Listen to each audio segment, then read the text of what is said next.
Okay बस एक मुंह तो अनम्यूट ही करना सो ही जब हाँ काइंडली म्यूट कर लीजिए। है कौन है? सुमन शेखर बारिक, आपको कुछ बोलना है सर? क्या थे एक्चुअली मैं म्यूट नहीं कर पा रहा हूँ, अनम्यूट नहीं हो रहा है। यू आर अनम्यूटेड, आप म्यूट नहीं कर पा रहे बोल रहे हैं? जी जी मैं म्यूट कर दे रहा हूँ आपको, ठीक है? चलिए, तो it is a webinar on safety standard on positive isolation. हम सबको इसके बारे में कुछ ना कुछ आइडिया है, हम सब लोग फील्ड में काम कर रहे हैं। Basically it is a generic refresher session कि कुछ कुछ चीज जो हमें जानने का जरूरत है, जो काम करते करते या काम के दौरान हम लोग यूज नहीं करके भूल जाते हैं, या फिर जो टॉपिक्स हम लोग को हो सकता है थोड़ा ब्लर हो गया है, तो उसी चीज को रिफ्रेश करने के लिए सेशन है, ताकि हम लोग उन सारी चीजों को एक बार और हम लोग डिस्कस कर ले, ताकि वो सारा चीज जो हमारे मेमोरी में ब्लर होते जा रहा है उसको एक बार हम लोग रिगेन कर पाए, ठीक है? तो एक session not a dedicated session, तो हम लोग थोड़ा फास्ट चलेंगे। अगर किसी को कोई भी डाउट हो तो आप काइंडली हैंड रेज कीजिएगा, ठीक है? और हम आपसे पूछ लेंगे आपका डाउट क्या है, ठीक? चलिए, तो सबसे पहले हम लोग बात करते हैं पॉजिटिव आइसोलेशन प्रोसीड्यूर के ऊपर। तो ये हम सबको पता होगा कि ये जो पॉजिटिव आइसोलेशन स्टैंडर्ड है ये टाटा स्टील में पहला बार इंप्लीमेंट हुआ था 1 जनवरी 2008 में।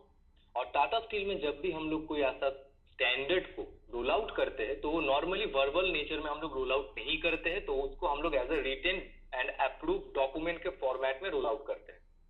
और जब भी कोई ऐसा रिटेन या अप्रूव डॉक्यूमेंट हमारे पास होगा तो डेफिनेटली उसके साथ एसोसिएटेड एक डॉक्यूमेंट नंबर भी होगा। और पॉजिटिव आइसोलेशन स्टैंडर्ड का डॉक्यूमेंट नंबर है SSJN 26 है, हम सबको पता है, जो डॉक्यूमेंट हमें GDCS में मिल जाएगा, ठीक है?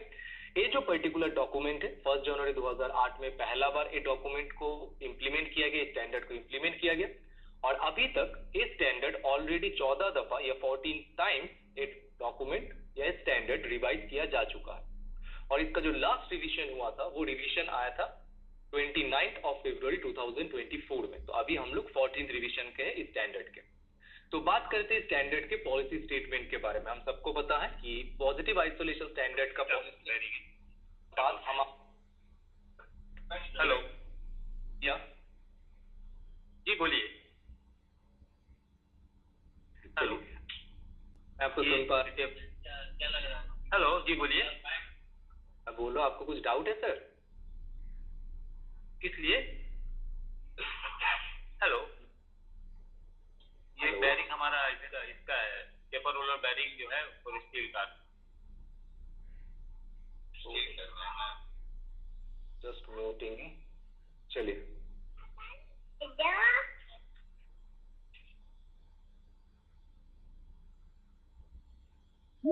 हेलो,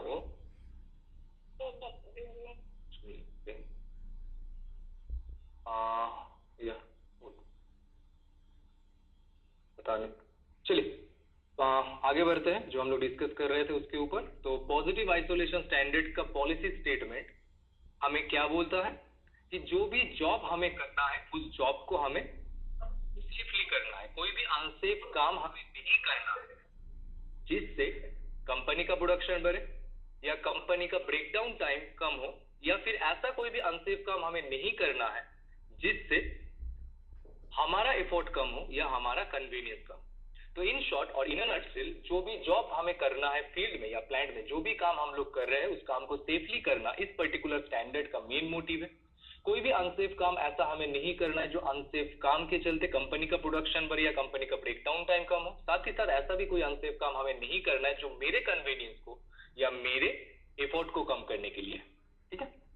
तो आगे बढ़ते हैं scope of positive isolation standard के बारे में कि ऐसा कौन सा चीज है जो पॉजिटिव आइसोलेशन स्टैंडर्ड के दायरे में है और ऐसा कौन सा चीज है जो इस स्टैंडर्ड के दायरे में नहीं आता या स्टैंडर्ड के बाहर है।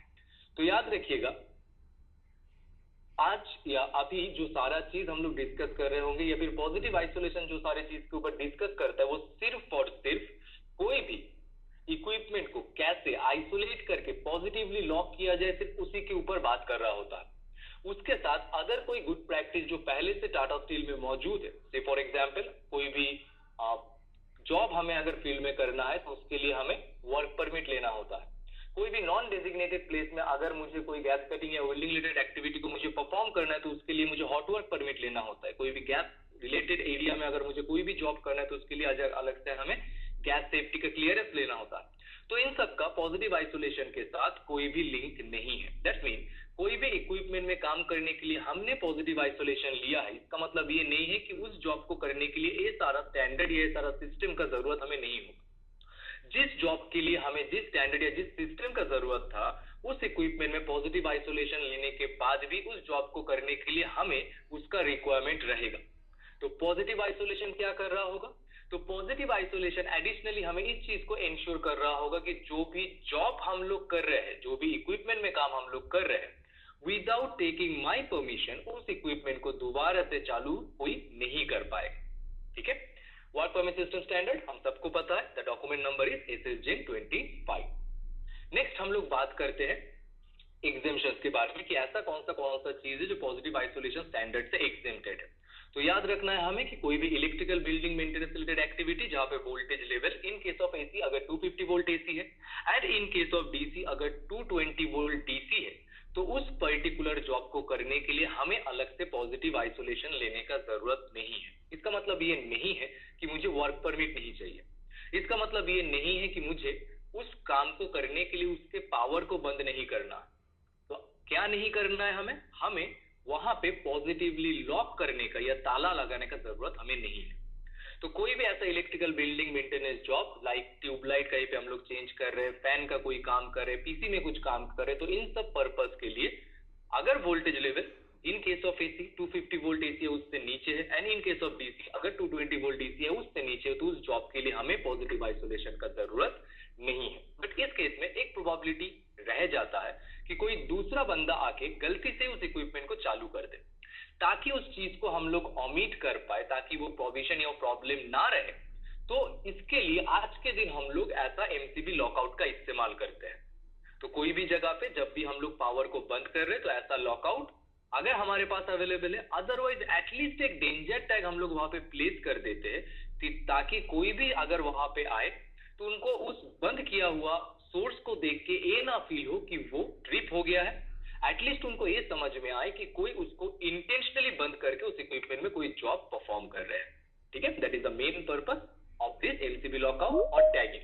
But it is not necessary कि हम लोग एमसीबी लॉकआउट या टैग को बीट करें। अगर हम लोग ऐसा कोई काम नहीं भी कर रहे हैं तब भी वो स्टैंडर्ड का वायलेशन नहीं है, because it is exempted from the standard. Now solenoid bulb के बारे में हम सब लोग सुने होंगे। Solenoid bulb basically 24 volt DC या 110 वोल्ट एसी या 240 वोल्ट एसी से ऑपरेट होने वाला एक बल्ब है। तो ऐसे बल्ब के केस में ऑल्दो इसका जो वोल्टेज लेवल है वो मेरे एग्जेम्पशन लिमिट के दायरे में आ रहे, तब भी हमें ऐसे केसेस में हमें पॉजिटिव आइसोलेशन को फॉलो करने का जरूरत है। क्यों? क्योंकि सोलिनॉइड बल्ब के केस अगर हम लोग देखें तो सोलिनॉइड बल्ब क्या करता है, कोई एनर्जी सोर्स को वो कंट्रोल या मैनिपुलेट कर रहा होता है। तो अगर कोई ऐसा सिचुएशन कहीं पे बनता है जहां पे कोई ऐसा छोटा energy source like this solenoid bulb कोई बहुत बड़ा energy source like this hydraulic line और न्यूमेटिक लाइन और स्टीम लाइन इसको कंट्रोल या मैनिपुलेट कर रहा है, तो उस छोटे एनर्जी सोर्स में भी काम करने से पहले हमें प्रॉपरली पॉजिटिव आइसोलेशन को फॉलो करने का जरूरत है। ठीक है, और इलेक्ट्रिकल एनर्जी सोर्स को छोड़ के अदर कोई भी नेचर का कोई भी एनर्जी सोर्स में स्टैंडर्ड में कोई भी एग्जेम्पशन का जिक्र नहीं किया गया है। ठीक है, और एक कुछ इंपॉर्टेंट जॉब्स आते हैं जहां पे मुझे कुछ पॉजिटिवली आइसोलेटेड इक्विपमेंट को री एनर्जाइज करने की जरूरत होता है। आई होप कि सबको ये चीज पता होगा, सब लोग मेरे साथ एग्री भी होंगे कि कोई भी पॉजिटिवली आइसोलेटेड इक्विपमेंट को उसका आइसोलेशन बिना विथड्रॉ किए मैं उसको री एनर्जाइज नहीं कर सकता हूं। बट कुछ सिस्टम हमारे पास ऐसा आ जाता है, कुछ सिचुएशन हमारे पास ऐसा आ जाते हैं जब हमें ये काम करना होता है जस्ट फॉर ट्रायल या टेस्टिंग। से फॉर एग्जांपल मैं अगर इलेक्ट्रिकल मेंटेनेंस का बात करूं तो कोई भी मोटर का जब हम लोग आईआर टेस्ट लेते हैं तो उस आइसोलेटेड मोटर में ही हमें री एनर्जाइजेशन थ्रू मेगर करना होता है। अगर मैं कंट्रोल बल्ब के कैलिब्रेशन का बात करूं तो कंट्रोल बल्ब के कैलिब्रेशन के केस में आइसोलेटेड कंट्रोल बल्ब में ही मुझे बाहर से लूप कैलिब्रेटर की मदद से 4 to 20 milliampere current signal और प्रेशर सिग्नल हमें फीड करना होता है उसका कैलिब्रेशन पर्पस के लिए। तो ये सारे चीजों को भी हम लोग एग्जेम्पशन कैटेगरी में डाले हुए हैं ताकि ये सारा चीज हम लोग कर पाए। ये सारा चीज की तरह दिखता जरूर है बट ये सारा चीज हमें चाहिए ताकि हम लोग इक्विपमेंट के हेल्थ के बारे में पता कर पाए, ताकि हम लोग समझ पाए इक्विपमेंट का कंडीशन कैसा है। And that is the reason इन सारे चीजों को, दैट इज ट्रायल या टेस्टिंग पर्पस में यूज होने वाले जॉब्स को भी हम लोग एग्जेम्पशन कैटेगरी में डाले हैं पॉजिटिव आइसोलेशन स्टैंडर्ड के अंदर। बट ये एग्जेम्पशन पाने के लिए आपको दो कंडीशन फुलफिल करने का जरूरत है। कंडीशन नंबर 1 कि जो भी जॉब हम लोग उस इक्विपमेंट में करने जा रहे हैं, जिसके लिए हमें उस पॉजिटिवली आइसोलेटेड इक्विपमेंट को री एनर्जाइज करने का जरूरत है, तो उस पर्टिकुलर जॉब के लिए मुझे एक सेपरेट वर्क परमिट, ठीक है। नंबर 2, ओनर एजेंसी तभी हमें उस जॉब को उस इक्विपमेंट में करने के लिए अलाउ करेंगे जब हमारे पास उसका वैलिड एसओपी या वैलिड स्टैंडर्ड ऑपरेटिंग प्रोसीड्यूर मौजूद होगा। अगर ये दोनों कंडीशन फुलफिल होता है तभी जाके उस पर्टिकुलर जॉब को हम लोग एग्जेम्पशन मान सकते हैं, otherwise it will be considered as a violation. Now separate, या और को जी बोलिए, आप हैंड रेज किया सर। पहला वाला स्लाइड तो दिखाएगा, इससे पहला वाला तो दिस वन। हाँ यस सर, सर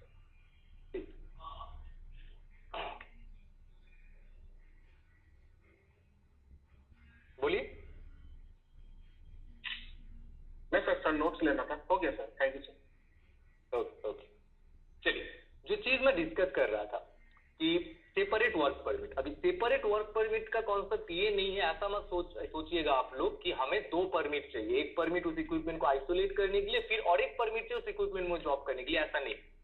से फॉर एग्जाम्पल मैं अगर मोटर का ही लूं, सपोज मैं मोटर मेंटेनेंस करने के पर्पस में ही उस मोटर को एनर्जी सोर्स से मैं आइसोलेट कर रहा हूं, एंड मोटर मेंटेनेंस के एसओपी में आईआर टेस्टिंग का जिक्र किया हुआ है, तो मुझे अलग से दूसरा परमिट नहीं चाहिए, वो एक ही परमिट में वो जॉब मैं उस इक्विपमेंट में कर सकता हूं।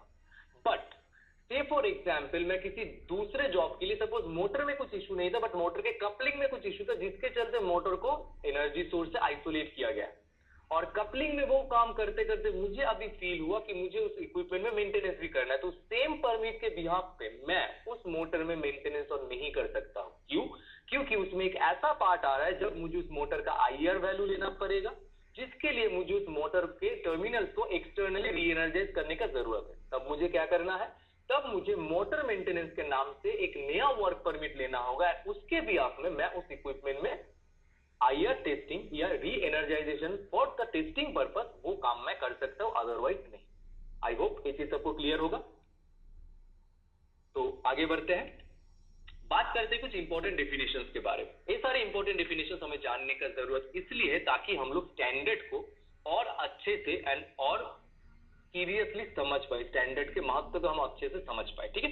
तो ज्यादा नहीं है, कुछ इंपॉर्टेंट डेफिनेशंस है जिसको शॉर्ट आउट किया गया है। इसमें और भी बहुत सारे डेफिनेशंस है स्टैंडर्ड में, आप अगर स्टैंडर्ड पढ़े हो या SPIL 01 या 1A या 02 ट्रेनिंग आप अटेंड किए हो, तो उसमें बहुत सारे डेफिनेशंस के साथ आप ऑलरेडी फैमिलियर होंगे, बट इसमें कुछ चुनिंदे डेफिनेशंस को हम लोग इंक्लूड किए इस पर्टिकुलर सेशन के लिए, जो हमारे लिए डेली जॉब्स में हमें बहुत ज्यादा इंपॉर्टेंट होता है, ठीक है। तो नंबर 1 इज प्रोटेक्टेड पर्सन। तो प्रोटेक्टेड पर्सन हम लोग किनको बोलते हैं? तो प्रोटेक्टेड पर्सन मेरे लिए वो लोग हैं जो लोग अपना पर्सनल लॉक लगा के ग्रुप आइसोलेशन बॉक्स में और इक्विपमेंट के लॉकआउट पॉइंट पे फील्ड में जाते हैं जॉब करने के लिए, वो लोग उस पर्टिकुलर जॉब के लिए मेरे प्रोटेक्टेड पर्सन है। नेक्स्ट आता है आइसोलेटिंग पर्सन। आइसोलेटिंग पर्सन कौन होते हैं? आइसोलेटिंग पर्सन कोई भी डिपार्टमेंट के कोई एक पर्टिकुलर एनर्जी सोर्स के लिए ऑथराइज्ड कुछ लोग होते हैं, जिनके पास ऑथोरिटी है उस डिपार्टमेंट में उस नेचर के एनर्जी सोर्स को आइसोलेट करने का। उनके बियॉन्ड दूसरा कोई भी आदमी उस डिपार्टमेंट में उस नेचर के एनर्जी सोर्स को आइसोलेट नहीं कर सकते हैं। और आइसोलेटिंग पर्सन का ऑथोरिटी कौन प्रोवाइड करता है? डिपार्टमेंटल हेड और चीफ। कब प्रोवाइड किया जा सकता है? एक पर्टिकुलर प्रीरिक्विजिट कंप्लीट करने के बाद, दैट इज जिनको भी आइसोलेटिंग पर्सन बनाना है डिपार्टमेंट में, उनको minimum isolation training level 1A पास करना होगा। सिर्फ तभी जाके डिपार्टमेंट के हेड या चीफ उनको ऑथराइज कर सकते हैं उस डिपार्टमेंट में कोई एक पर्टिकुलर नेचर के एनर्जी सोर्स को आइसोलेट करने के लिए, ठीक है। तो सब लोग आइसोलेटिंग पर्सन डिपार्टमेंट के नहीं होते हैं, ये चीज हमें ध्यान में रखना है। Next isolation planner. तो आइसोलेशन प्लानर कौन होते हैं? तो आइसोलेशन प्लानर अगेन कुछ ऑथराइज्ड लोग होते हैं कोई एक पर्टिकुलर एनर्जी सोर्स के लिए हर एक डिपार्टमेंट वाइज। अगेन इनका ऑथोरिटी कौन प्रोवाइड करता है? डिपार्टमेंटल हेड या चीफ। कब प्रोवाइड किया जा सकता है? जब वो एटलीस्ट लेवल 2 ट्रेनिंग पास कर लेंगे, सिर्फ तभी, उससे पहले नहीं। इनका क्या जॉब है? इनका बेसिक 3 रिस्पॉन्सिबिलिटी रहता है उस पर्टिकुलर एनर्जी सोर्स के लिए उस डिपार्टमेंट में। नंबर 1, उस डिपार्टमेंट के उस नेचर के एनर्जी सोर्स के लिए आइसोलेशन प्रोसीड्यूर को प्रिपेयर करना इनका पहला रिस्पॉन्सिबिलिटी। आइसोलेशन प्रोसीड्यूर जिनको टाटा स्टील में हम लोग ESI और एनर्जी सोर्स आइडेंटिफिकेशन डॉक्यूमेंट के नाम से जानते हैं। सेकेंड रिस्पॉन्सिबिलिटी इनका क्या है?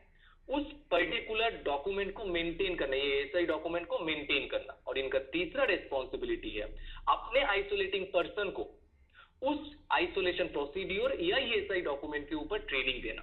तो कोई एक डिपार्टमेंट में कोई पर्टिकुलर एनर्जी सोर्स के लिए जो ऑथराइज पर्सन इन तीनों रिस्पॉन्सिबिलिटीज का पालन करते हैं, हम लोग उन्हीं को उस डिपार्टमेंट के उस नेचर के एनर्जी सोर्स के आइसोलेशन प्लानर कहते हैं। ठीक है, जैसा मैं बोल रहा था, इन 3 लेवल्स ऑफ पर्सन के लिए 3 लेवल्स ऑफ ट्रेनिंग स्टैंडर्ड में डिफाइंड है। प्रोटेक्टेड पर्सन को हम लोग लेवल 1 का ट्रेनिंग देते हैं, आइसोलेटिंग पर्सन के लिए है level 1A training, and level 2 training है आइसोलेशन प्लानर्स के लिए। तीनों ही ट्रेनिंग कंडक्ट करने का अथॉरिटी SNTA के पास है, बट कोई भी लेवल 2 ट्रेंड आइसोलेशन प्लानर अपने डिपार्टमेंट लेवल पे SNTA प्रोवाइडेड मटेरियल को यूज करके लेवल 1 का ट्रेनिंग दे सकते हैं। But level 1A and level 2, because both of these are certification program, तो ये दोनों ट्रेनिंग देने का अथॉरिटी सिर्फ और सिर्फ SNTA के ऊपर है। ठीक है, आगे बढ़ते हैं, बात करते हैं आइसोलेशन प्लानर का क्या काम है सर, एक बार बताएंगे आइसोलेशन प्लानर का क्या काम है? आइसोलेशन प्लानर का 3 काम है सर। नंबर 1, आइसोलेशन प्रोसीड्यूर या जिसको हम लोग टाटा स्टील में ESI डॉक्यूमेंट के नाम से जानते हैं, उस डॉक्यूमेंट को प्रिपेयर करना। नंबर 2, उस डॉक्यूमेंट को मेंटेन करना। एंड नंबर 3, अपने आइसोलेटिंग पर्संस को उस पर्टिकुलर डॉक्यूमेंट के ऊपर या उस आइसोलेशन प्रोसीड्यूर के ऊपर ट्रेनिंग देना। ये 3 काम है एक आइसोलेशन प्लानर का। समझ में आया सर? Yes sir. ओके, आगे बढ़े। चलिए, तो बात करते हैं एनर्जी सोर्सेज के बारे में। तो हम लोग सब लोग इतने दिन से टाटा स्टील में काम कर रहे हैं, तो हम लोग बहुत सारे एनर्जी सोर्स के साथ अपने लाइफ के डिफरेंट सेगमेंट में, अपने जॉब के डिफरेंट सेगमेंट में हम लोग मीट कर चुके हैं, जैसे कि electrical, mechanical, hydraulic, pneumatic, chemical, thermal, radio active. ये सारे एनर्जी सोर्स अपने एग्जिस्टेंस के बारे में बाय एनी मींस हमें पहले से बता सकता है या बता देता है। मैं अगर बोलूं, से फॉर एग्जांपल कहीं पे थर्मल एनर्जी सोर्स, तो जब भी हम लोग उसके पास पहुंचेंगे तो हमें गर्मी लगने लगेगा, तो हमारा बॉडी सेंसेशन ही हमें बता देगा कि वहां पे थर्मल एनर्जी एग्जिस्ट करता है।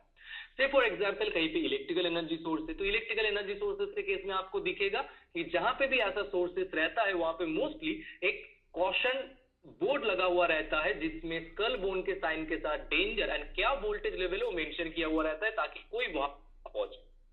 बट हमारे प्लांट में कुछ ऐसे एनर्जी सोर्स भी है जो इक्विपमेंट में हिडन नेचर में या छुपे हुए कंडीशन में रह जाते हैं। For example gravitational energy, potential energy, moving locomotive, EOT crane. और आज के दिन टाटा स्टील में जितने incident moving locomotive EOT crane में हो चुका है, हम सबको पता है कि कोई भी ऐसा इक्विपमेंट जिसके आसपास में कोई मूविंग लोकोमोटिव EOT क्रेन है, तो उसमें भी काम करने के लिए हमें पॉजिटिव आइसोलेशन का जरूरत है। बट आज भी कुछ ऐसा इक्विपमेंट है हमारे पास जिसमें gravitational and potential energy mostly hidden nature में रह जाते हैं। से फॉर एग्जाम्पल कन्वेयर बेल्ट। अगर कन्वेयर बेल्ट का बात हम लोग करें तो कन्वेयर बेल्ट में आप टेकअप पुली का नाम सुने होंगे। तो हम लोग जब भी कोई कन्वेयर बेल्ट में काम करने जाते हैं तो हमें उस टेकअप पुली को भी आइसोलेट करने का जरूरत होता है। तो उसके लिए हम लोग क्या करते हैं, नॉर्मली उसको चेन ब्लॉक या हाइड्रोलिक प्रेस की मदद से पहले ऊपर उठा लेते हैं, देन एक फिक्स स्लाइडर के ऊपर उस टेकअप पुली या काउंटर वेट को कंप्लीटली रेस्ट कर देते हैं। ठीक है, देन उसमें इक्विपमेंट लॉक लगा के हम लोग फील्ड में जाते हैं काम करने के लिए। ठीक है, तो यहाँ पे कौन से एनर्जी सोर्स को हम लोग आइसोलेट कर रहे हैं, ग्रेविटेशनल एनर्जी सोर्स को। इन द सेम वे कोई हाइड्रोलिक सिस्टम हो गया, कोई न्यूमेटिक सिस्टम हो गया, कोई ओवरहेड टैंक हो गया, तो उसमें पोटेंशियल एनर्जी स्टोर्ड कंडीशन में रहता है। तो ऐसे कोई भी इक्विपमेंट में अगर हम लोग काम करने जा रहे हैं तो पोटेंशियल एनर्जी को वहां से रिलीज करना भी मेरा रिस्पॉन्सिबिलिटी बन जाता है। तो these are some kind of energy sources जो इक्विपमेंट में छुपे हुए या हिडन नेचर में मौजूद रह जाते हैं। नेक्स्ट आते हैं हाई वोल्टेज के डेफिनेशन पे।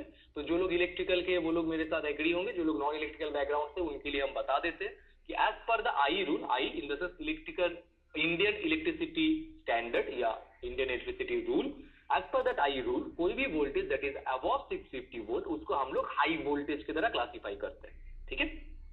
नेक्स्ट बात करते हैं इक्विपमेंट के बारे में। तो इक्विपमेंट क्या है? कोई भी ऐसा चीज जो मेरे काम को आसान बनाता है उसी को हम लोग इक्विपमेंट बोलते हैं। Example pumps, example compressor, piping system, refrigeration equipment, heating, ventilation system, ये सारे मेरे लिए मेरे कोई ना कोई जॉब को आसान बनाता है, तो ये सारे मेरे लिए इक्विपमेंट कहलाते हैं। बात करते हैं एनर्जाइज्ड इक्विपमेंट के बारे में। तो अगर कोई इक्विपमेंट में कोई भी नेचर का एनर्जी सोर्स आइदर कनेक्टेड है और स्टोर्ड नेचर में मौजूद है, अगर कोई भी इक्विपमेंट में कोई भी नेचर का एनर्जी सोर्स आइदर कनेक्टेड है और स्टोर्ड नेचर में मौजूद है, बोथ द केसेस उस इक्विपमेंट को हम लोग एनर्जाइज्ड इक्विपमेंट कहते हैं, ठीक है। आगे बढ़ते आइसोलेटर की तरफ। तो आइसोलेटर का है, आइसोलेटर मेरे लिए एक डिवाइस है जो डिवाइस क्या करता है, इक्विपमेंट से एनर्जी सोर्स को सेपरेट करने का काम करता है। कोई मैकेनिकल ब्लॉकिंग वो दे नहीं सकता। मैकेनिकल ब्लॉकिंग देने के लिए हमारे पास आइसोलेटिंग डिवाइस जो एक मैकेनिकल डिवाइस है जो मैकेनिकली इस चीज को इंश्योर करता है कि एनर्जी सोर्स से कोई भी एनर्जी इक्विपमेंट तक फ्लो ही ना हो पाए। For example circuit breaker, line bulb, ये सब मेरे लिए आइसोलेटिंग डिवाइस। बट कुछ चीज हमें ध्यान में रखना है, कोई भी push button, emergency stop, limit switch या relays in the same manner, कोई भी local start stop switch, selector switch या ऑटोमेटिक बल्ब या इंटरलॉक मेरे लिए ना ही आइसोलेटर है ना ही आइसोलेटिंग डिवाइस। दैट्स मीन इन सब के ऊपर भरोसा करके फील्ड में कोई भी जॉब को मैं एग्जीक्यूट नहीं कर सकता हूं। दैट्स मीन ये सारे चीज मुझे आइसोलेशन इंश्योर करके नहीं दे सकते हैं।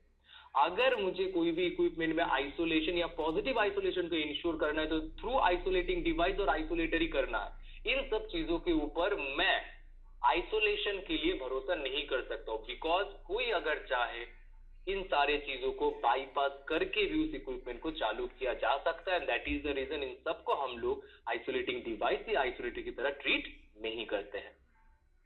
आगे बढ़ते हैं आइसोलेशन की तरफ। तो से फॉर एग्जाम्पल कोई भी इक्विपमेंट को मुझे as an isolating person isolate करने के लिए बोला गया है, तो मेरा टोटल 3 रिस्पॉन्सिबिलिटी रहता है उस इक्विपमेंट के केस में। Number 1, as an isolating person मुझे सबसे पहले उस इक्विपमेंट में कनेक्टेड हर एक नेचर के एनर्जी सोर्स को डिस्कनेक्ट करना मेरा पहला काम। अभी किस किस नेचर में कोई भी इक्विपमेंट में एनर्जी सोर्स कनेक्ट हो सकते हैं? 2 नेचर में कनेक्टेड हो सकते हैं। Number 1 is primary connected energy sources, that's mean जो उस इक्विपमेंट में डायरेक्टली कनेक्टेड है।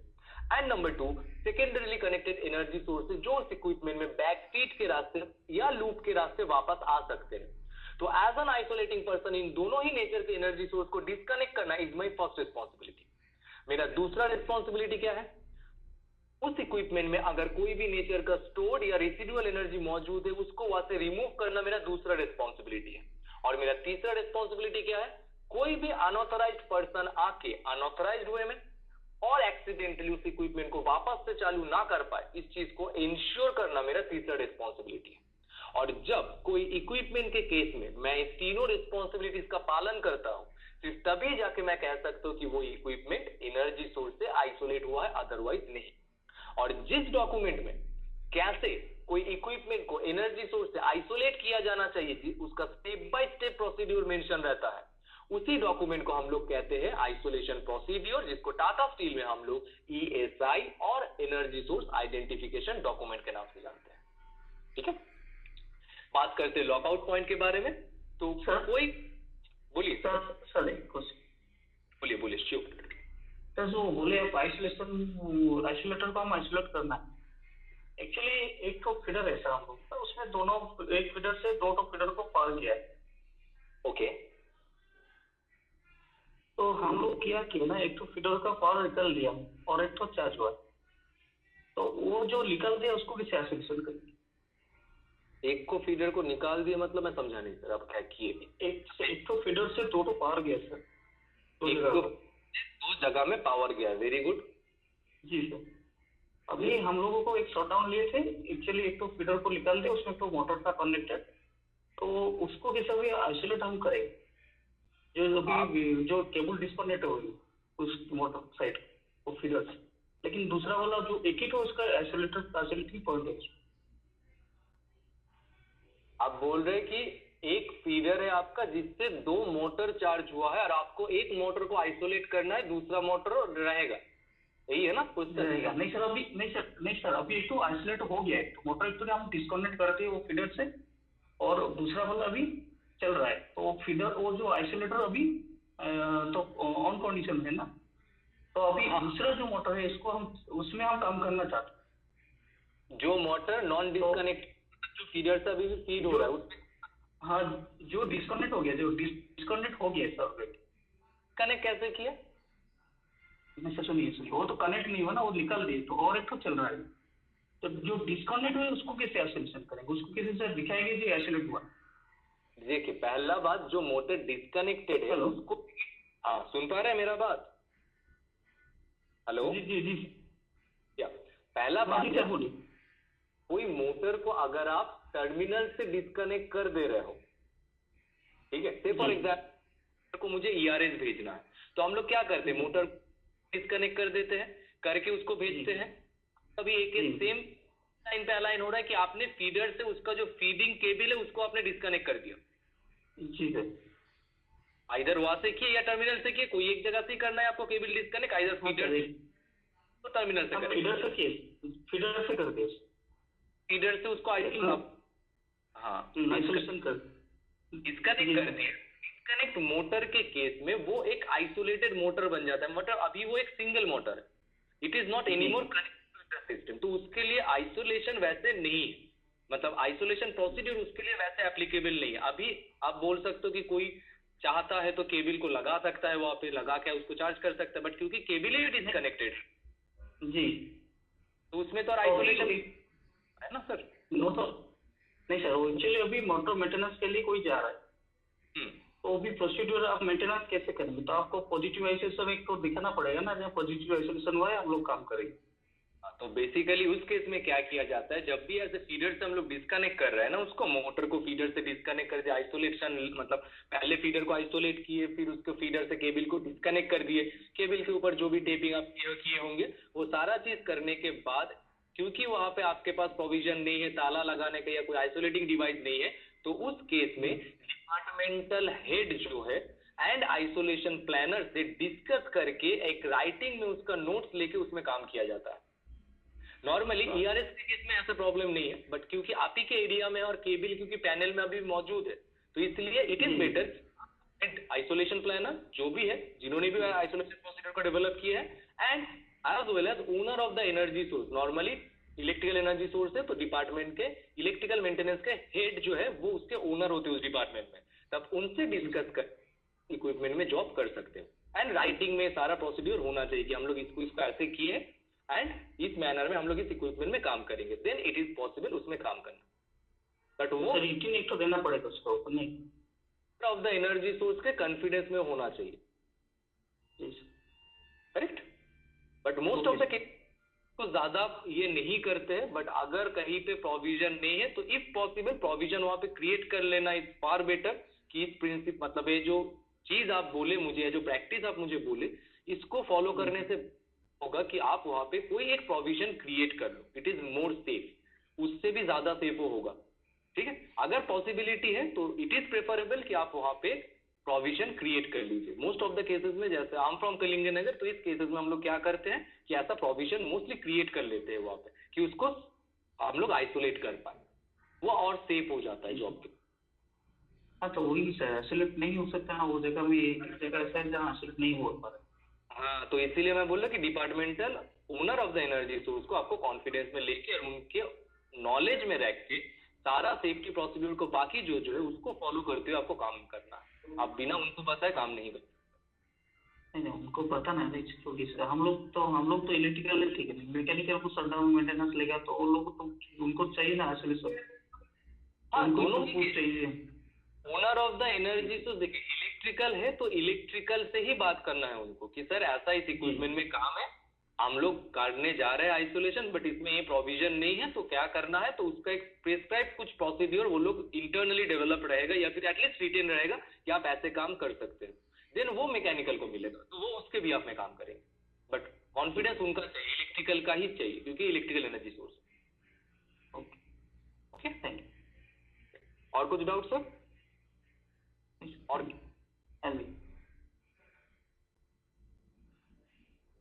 ओके, आगे बढ़ते हम लोग जो बात कर रहे थे दैट इज लॉकआउट पॉइंट। तो लॉकआउट पॉइंट क्या होता है? कोई भी इक्विपमेंट को आइसोलेट करने के बाद जहां पे हम लोग इक्विपमेंट लॉक को प्लेस करते हैं ताकि दूसरा कोई अनऑथराइज्ड बंदा आके उस इक्विपमेंट को एक्सीडेंटली और अनऑथराइज्ड वे में वापस से चालू ना कर पाए, उस पॉइंट को हम लोग उस इक्विपमेंट का लॉकआउट पॉइंट कहते हैं। ठीक है। Next, isolating agency. तो आइसोलेटिंग एजेंसी क्या है? आइसोलेटिंग एजेंसी हर एक डिपार्टमेंट के डिफरेंट एनर्जी सोर्स के लिए ऑथराइज्ड आइसोलेटिंग पर्सन का जो ग्रुप बनता है, उसी को हम लोग उस डिपार्टमेंट का आइसोलेटिंग एजेंसी कहते हैं। और जब भी हम लोग कोई एनर्जी सोर्स आइसोलेशन का रिक्वेस्ट रेज करते हैं तो वो किसी पर्टिकुलर पर्सन को रेज नहीं करते, वो हम लोग रेज करते हैं आइसोलेटिंग एजेंसी के पास। और मैं जिस इक्विपमेंट का एनर्जी सोर्स आइसोलेशन डिमांड कर रहा हूं, उसमें जो एनर्जी सोर्स कनेक्टेड है उसके लिए जो ऑथराइज्ड लोग है आइसोलेटिंग पर्सन, वो लोग आके उस इक्विपमेंट को एज पर द ये से मेरे लिए आइसोलेट करके जाते हैं। ठीक है। Next, isolation boundary. मेरा पर्सनल लॉक जहां तक काम करने के लिए मुझे प्रोटेक्टेड पर्सन बनाता है, वो मेरा आइसोलेशन बाउंड्री है। और जो भी जॉब मुझे करना है, मुझे अपने आइसोलेशन बाउंड्री के दायरे में रह के उस काम को करना है। अपने आइसोलेशन बाउंड्री के बाहर जाके कोई भी काम करने के लिए ना ही मैं ऑथराइज्ड हूं, ना ही मैं और प्रोटेक्टेड पर्सन हूं, और ना ही मैं सेफ हूं। तो जो भी जॉब मुझे करना है अपने आइसोलेशन बाउंड्री के दायरे में रह के ही करना है। ठीक है। एंड लास्ट डेफिनेशन जो इस सेगमेंट का है that is lifting the isolation. Now what is it? कोई भी इक्विपमेंट को री एनर्जाइज करने का जो प्रोसेस है उसी को हम लोग बोलते हैं लिफ्टिंग और withdrawing of isolation. It is just the reverse procedure of doing energy source isolation. तो जिस ऑर्डर में हम लोग कोई इक्विपमेंट को एनर्जी सोर्स से आइसोलेट करते हैं, उसके जस्ट रिवर्स ऑर्डर में हम लोग उस इक्विपमेंट को वापस से री एनर्जाइज करते हैं, और इसी प्रोसेस को हम लोग बोलते हैं लिफ्टिंग और विथड्रॉइंग ऑफ आइसोलेशन। ठीक है। तो यहां तक दैट इज हम लोग अभी तक क्या क्या चीज डिस्कस किए? पॉलिसी स्टेटमेंट के बारे में हम लोग बात किए, हम लोग बात किए scope of positive isolation standard के बारे में। इन समरी बोल सकते, ज्यादा डेप्थ में हम लोग बात नहीं किए because it is just a webinar to just refresh our knowledge on positive isolation. Next हम लोग बात किए एग्जेम्पशंस के बारे में कि क्या क्या चीज स्टैंडर्ड में एग्जेम्पशन है, एग्जेम्प्टेड है। एंड लास्टली अभी हम लोग बात किए कुछ इंपॉर्टेंट डेफिनेशंस के बारे में जो हमें जानने का जरूरत है for understanding better in a better way of positive isolation procedure. तो यहां तक अगर किसी को कुछ डाउट है कहीं पे भी, जहां तक हम लोग अभी तक डिस्कस किया, आप लोग पहले पूछ लीजिए एंड आफ्टर दैट हम लोग आगे बढ़ेंगे। या बोलिए। जो आप बोले सर पर्सनल लॉ के बारे में, जे हम लोग जहाँ पर हम लोग का बाउंड्रीज है, हम एक तो फॉल्ट अटेंड कर रहे हैं, तो मेरा अंडर 2 आदमी काम कर रहा है, मैं पॉजिटिव आइसोलेशन डाल दिया। ओके। अगर मैं एम्प्लॉय हूँ तो मेरा रेड लॉक लगता है। अगर वहां पर सर सुपरवाइजर नहीं है, मेरा अंडर 2 एजेंसी का आदमी काम कर रहे हैं, 2 वेंडर के आदमी काम कर रहे हैं। जी, तो मेरे लॉक में तो काम कर सकते हैं ना, कुछ प्रॉब्लम नहीं। प्रॉब्लम नहीं है। अगर देखिए, अगर वेंडर का सुपरवाइजर मौजूद नहीं है और कोई लोग आपके साथ काम करे जिनके पास उनका पर्सनल लॉक नहीं है, तो याद रखना लोग मेरे ही पर्सनल लॉक से प्रोटेक्टेड है। जी सर। तो वो काम कर सकते कोई। सर वो तो मैं उनको प्रोटेक्ट करूंगा ना, मेरा काम है तो। और एक तो मैं 2 काम कर रहा हूँ अभी, 2 जगह काम चल रहा है, दोनों जगह आइसोलेशन चाहिए। तो कैसे एक साथ कैसे कर सकते हैं? Logically it is not possible. Normally अगर आप पूछोगे कि मैं एक जगह, देखिए एक साथ मैं 2 जगह काम नहीं कर सकता, मैं एक समय पे प्लेस पे प्रेजेंट रह सकता हूँ। ठीक है। बट कुछ डिमांड करता है जहां पे मुझे 2 जगह पे प्रेजेंट रहने का जरूरत हो सकता है, तो उस केस में मैं आपको आई रिपीट, ये मेरा पर्सनल सजेशन है आपके लिए, बट स्टैंडर्ड इस चीज को कतई अलाउ नहीं करता है। बट कभी कभी हम लोग कुछ कंडीशन में डिनाई नहीं कर सकते सिचुएशन को, क्योंकि प्लांट हमें बंद नहीं होने देना है, वो हमारा प्राइम रिस्पॉन्सिबिलिटी है। तो उस केस में हम लोग क्या कोशिश कर सकते, पोर्टेबल ग्रुप आइसोलेशन बॉक्स लेके दोनों ही इक्विपमेंट लॉक के चाबी को एक बॉक्स में रख के बॉक्स को एक्टिवेट किया जाए। तो मेरा एक ही पर्सन को इंश्योर कर पाऊंगा। वो तो एक ही जगह में अगर काम करता हूँ तो भी अच्छा, मैं अगर ग्रुप आइसोलेशन, अगर मैं सर मैं ओनर एजेंसी काम ओनर भी हूँ और मैं भी वो काम भी कर रहा हूँ, तो दोनों जगह में मैं ओनरशिप का एक ब्लैक लॉक लगा सकता हूँ वहीं पे। आप दोनों एरिया ओनर है तो आपको ब्लैक लॉक लगाना है, आप जहाँ पे आप काम करने जा रहे हो वहाँ पे आपको रेड लॉक लगाना है। हाँ सर, देखिए काम कर रहा हूँ मैं, दोनों लॉक यूज कर सकता हूँ एक ही साथ में। मैं जो बोला सर, दोनों जगह काम करना है। मैं एक को मेरा ये जो ओनरशिप लॉक लगा रहा हूँ ब्लैक लॉक, और एक तो पॉजिटिव आइसोलेशन लॉक लगा के काम कर सकता हूँ। हाँ, आप डेफिनेटली आप जिस इक्विपमेंट में काम कर रहे हैं, सुन लीजिए, उस इक्विपमेंट में आप लॉक लगा के काम कर रहे हैं, ठीक है। अभी आपके ओनरशिप तरह कोई जगह पे कोई जॉब चल रहा है, वहां पे आप ब्लैक लॉक लगा, वो पॉसिबल है। ओके। अच्छा, विश्वास जी हाथ उठाए थे, बोलिए सर। सर ये आइसोलेशन बाउंड्रीज के बारे में बता दीजिए ना थोड़ा सा और एक बार। देखिए, हम सबका पर्सनल लॉक जहाँ पे भी हम लोग जब भी प्लेस करते हैं ना कहीं पे, तो वो हमें कोई ना कोई इक्विपमेंट में काम करने के लिए प्रोटेक्टेड पर्सन बनाता है। तो मेरा पर्सनल लॉक जिस भी इक्विपमेंट में या कोई भी एरिया के जहां तक काम करने के लिए मुझे प्रोटेक्टेड पर्सन बनाता है, वही मेरा आइसोलेशन बाउंड्री है। जी सर, मतलब यही रहा कि अगर हम सोचे कोई मशीन में जा रहे हैं, कोई इक्विपमेंट में जा रहे हैं काम करने, मैंने सोचे हम रिस्टार्ट चेक करने ही जा रहे हैं, वहां पर मेरे पास येलो लॉक अवेलेबल नहीं है पर मैं पर्सनल लॉक अवेलेबल है, कुछ हमको एबनॉर्मलिटीज दिखा, तो उसमें हम अपना पर्सनल लॉक लगा के उसको आइसोलेट करके भी आके हम मैंने रिपोर्ट कर सकते हैं। नहीं, मैंने ये चीज नहीं बोला। ग्रुप आइसोलेशन और इंडिविजुअल आइसोलेटेड आइसोलेशन के केस में, हम कोई भी आइसोलेशन के केस में लोग पर्सनल लॉक लगाते हैं काम करने जाने से पहले। जी जी जी। मैं पर्सनल लगाने के बाद जिस भी इक्विपमेंट पे या कोई एरिया इतना जगह तक काम करने के लिए मैं प्रोटेक्टेड पर्सन हूं, मेरा पर्सनल लॉक जो ग्रुप आइसोलेशन बॉक्स में टंगा हुआ है या इक्विपमेंट के लॉकआउट पॉइंट पे टंगा हुआ है, मेरा पर्सनल लॉक जहां तक करने के लिए मुझे प्रोटेक्टेड पर्सन बनाता है, वो मेरा आइसोलेशन बाउंड्री। अच्छा अच्छा अच्छा, ठीक है, क्लियर हुआ सर। वो अलग मेथड ऑफ आइसोलेशन है, it is a method of isolation, that is isolation for working alone. उसके लिए कुछ कंडीशंस है जो फुलफिल होना चाहिए, तभी जाके वो काम मैं कर सकता हूँ कि कोई मैं सीधा अपना पर्सनल लॉक डाल दूं, उससे पहले नहीं। It is a method, there is another. हाँ जी जी जी। नहीं, हम लोग का एक्चुअली होता है प्री-स्टार्ट चेकिंग माइनिंग इक्विपमेंट्स में, तो उस समय तो हम लोग अपना पर्सनल लॉक लेके ही जाते हैं। अभी भी एबनॉर्मलिटीज दिखा कुछ मशीन में, जैसे एक्सकवेटर में कुछ एबनॉर्मलिटीज दिखा, तो उस समय तो हम अपने आप के लिए तो कैरी आउट नहीं कर सकते 2 आदमी का हिसाब से, तो वो मशीन कोई और ना चलाए, तो इसके लिए अपना पर्सनल लॉक लगा के हम आइसोलेट करके हम फिर उसको शटडाउन देके भी आ सकते हैं, इससे कोई प्रॉब्लम तो नहीं है। प्रॉब्लम नहीं है, बट उसके लिए 2 कंडीशन है।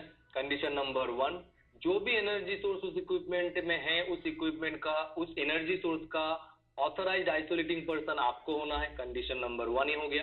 कंडीशन नंबर 2, जिस भी एरिया में वो जॉब हो रहा है, वो उस एरिया का ओनरशिप आपके पास रहना है। अगर ये दोनों कंडीशन फुलफिल होता है, सिर्फ तभी जाके isolation for working alone possible है। अगर ये दोनों कंडीशन आपका फुल, इट इज एक्सेप्टेबल, कोई इशू नहीं। क्लियर? बट उस केस में ध्यान रखना है, ठीक है? उस केस में भी मैं अपने आप को ही परमिट देता हूँ, और परमिट देके मैं इक्विपमेंट में काम कर सकता हूँ। क्लियर? जी, वो तो है। जी सर। ओके, और कुछ वेलकम। और कुछ डाउट किसी को? सर जो कॉम्प्लेक्स आइसोलेशन होता है क्या सर? ओके, कॉम्प्लेक्स आइसोलेशन बता दे रहे, ठीक है, एक पॉइंट हो गया, बता देंगे। और कुछ, और कोई बात कर रहा था या? जी सर, एक्चुअली मेरे को तो पॉजिटिव आइसोलेशन करना, ओके, तो काम मेरे लेट होगा, तो मैं पॉजिटिव आइसोलेशन के लिए रेज कर लिया रिक्वेस्ट। मैं आइसोलेटर हूँ, मैं रिक्वेस्ट पे आइसोलेट कर सकता हूँ। उसके लिए कुछ permission, job sorry work permit चाहिए क्या? वर्क परमिट में ही तो, वर्क परमिट होने के बाद ही तो, मतलब बेसिकली वर्क परमिट रिक्वेस्ट करने के बाद, मतलब परमिट इश्यू का बात नहीं करो, रिक्वेस्ट, एग्जीक्यूटिव एजेंसी जो परमिट रिक्वेस्ट कर रहे हैं, उसके बाद ही तो आप पावर कटिंग रेज होगा ना। नहीं सर, पावर कटिंग एक्चुअली वही तो बोल रहा सर, पावर कटिंग उसके बाद रेज होगा। अगर एक्चुअली मैं अभी वहाँ काम नहीं कर सकता हूँ, लेकिन मुझे को वो पॉजिटिव एसेशन वो चाहिए। तो पॉजिटिव एसेशन डाल के डायरेक्ट मैं रिक्वेस्ट कर। हेलो, बोलिए बोलिए। जी सर, मेरे को भी वो जगह पॉजिटिव एसेशन होना चाहिए। बाद में मैं काम करूंगा तो उस टाइम भी वर्क परमिट लूंगा ना। अच्छा, आप बोल रहे हो कि इक्विपमेंट को आप पहले से किसी रीजन से आइसोलेट कर देना चाहते हो, अभी वर्क परमिट के आप नहीं करोगे, बाद में आप परमिट लेके उस इक्विपमेंट में काम करोगे, यही क्वेश्चन है सर आपका? जी जी जी सर। इसमें आप पावर कटिंग रेज करके आप उस इक्विपमेंट को आइसोलेट कर सकते हो। बहुत समय किया भी जाता है, कुछ कुछ इक्विपमेंट जो प्रॉब्लम कर सही से नहीं चल रहा है, परमिट नहीं, उसमें काम अभी नहीं, आइसोलेट कर दिया जाता है उसको। आप पावर कटिंग रेज करके एज एन आइसोलेटिंग पर्सन या ओनर मतलब प्रोसेस ओनर जो भी है, उनका परमिशन लेके आप उस इक्विपमेंट को एनर्जी सोर्स से आइसोलेट कर सकते हो। जी सर, वही हम लोगों को परमिट नहीं चाहिए उसके, हम पावर कटिंग करके छोड़ सकते हैं। अगर काम में नहीं पर्टिकुलर डिमांड है देन पॉसिबल। अच्छा, कॉम्प्लेक्स आइसोलेशन के बारे में कोई लोग पूछ रहे थे, मैं जस्ट आपके बोल देता हूँ, इस डेफिनेशन में नहीं था बट बता देते। अगर कोई इक्विपमेंट को एनर्जी सोर्स से आइसोलेट करने के लिए मुझे आइदर 2 से ज्यादा एनर्जी सोर्स और 3 से ज्यादा आइसोलेटर या आइसोलेटिंग डिवाइस को बंद करने का जरूरत पड़ रहा है, उस इक्विपमेंट के आइसोलेशन को हम लोग कॉम्प्लेक्स आइसोलेशन कहते हैं। अगर कोई इक्विपमेंट को एनर्जी सोर्स से कंप्लीटली आइसोलेट करने के लिए आइदर 2 से ज्यादा एनर्जी सोर्स और 3 से ज्यादा आइसोलेटेड या आइसोलेटिंग डिवाइस को मुझे बंद करने का जरूरत पड़ रहा है, तो इन बोथ द केसेस उस इक्विपमेंट के आइसोलेशन को हम लोग कॉम्प्लेक्स आइसोलेशन कहते हैं। समझ में आया? जी सर। और कुछ डाउट सर?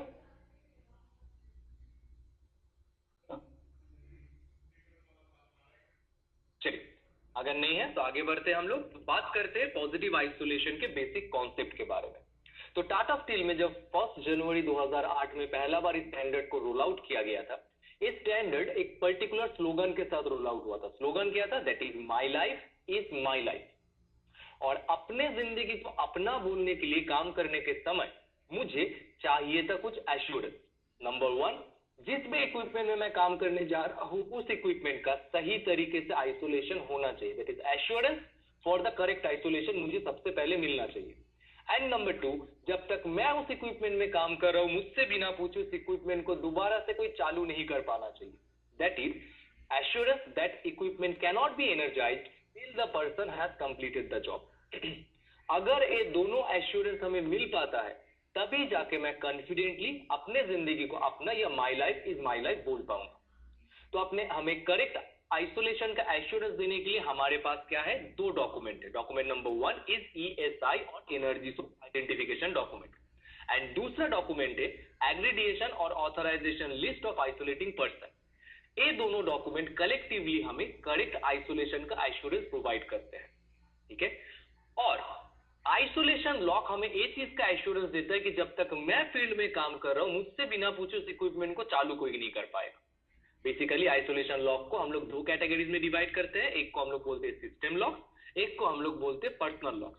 तो सिस्टम लॉक फर्दर 2 सब कैटेगरीज में डिवाइडेड है, हम सबको पता है। One is called equipment lock and the second one is called group lock. Equipment lock yellow colour का होता है, ग्रुप लॉक ब्लैक कलर का होता है। पर्सनल लॉक के केस में ऐसा कोई नेमिंग क्लासिफिकेशन नहीं है, बट उसमें भी 2 कलर के लॉक हमारे पास अवेलेबल है। नंबर 1 इज रेड, जो एक टाटा स्टील एम्प्लॉय अपने पर्सनल प्रोटेक्शन के लिए, एंड नंबर 2 इज ब्लू, जो एक कॉन्ट्रैक्टर सुपरवाइजर अपने और अपने साथ उस पर्टिकुलर जॉब में जितने भी लोग काम कर रहे हैं उनके पर्सनल प्रोटेक्शन के लिए इस्तेमाल करते हैं। एक एक करके बात करते हैं। सबसे पहले बात करते हैं एनर्जी सोर्स आइडेंटिफिकेशन डॉक्यूमेंट के बारे में। तो एनर्जी सोर्स आइडेंटिफिकेशन डॉक्यूमेंट बनाने का मेन पर्पस क्या है? तो इस डॉक्यूमेंट को प्रिपेयर करने के या बनाने का मेन पर्पस है कि कोई भी इक्विपमेंट को एनर्जी सोर्स से आइसोलेट करने के लिए हमारे पास एक रिटेन एंड अप्रूव्ड प्रोसीड्यूर होना चाहिए in writing, and that is the main purpose of creating ESI document. ये डॉक्यूमेंट बनाता कौन है? एक आइसोलेशन प्लानर ESI डॉक्यूमेंट को प्रिपेयर करते हैं। किन के लिए प्रिपेयर करते हैं? एक प्रोटेक्टेड पर्सन और एक आइसोलेटिंग पर्सन, दोनों के लिए। बट इन दोनों का इस डॉक्यूमेंट को यूज करने का पर्पस या तरीका अलग अलग। एक आइसोलेटिंग पर्सन एक ESI डॉक्यूमेंट को यूज करता है इक्विपमेंट को सही तरीके से आइसोलेट करने के लिए, व्हेयरएज एक प्रोटेक्टेड पर्सन ESI डॉक्यूमेंट को यूज करता है इक्विपमेंट सही तरीके से आइसोलेट हुआ है कि नहीं इस चीज को वेरीफाई करने के लिए। ठीक है।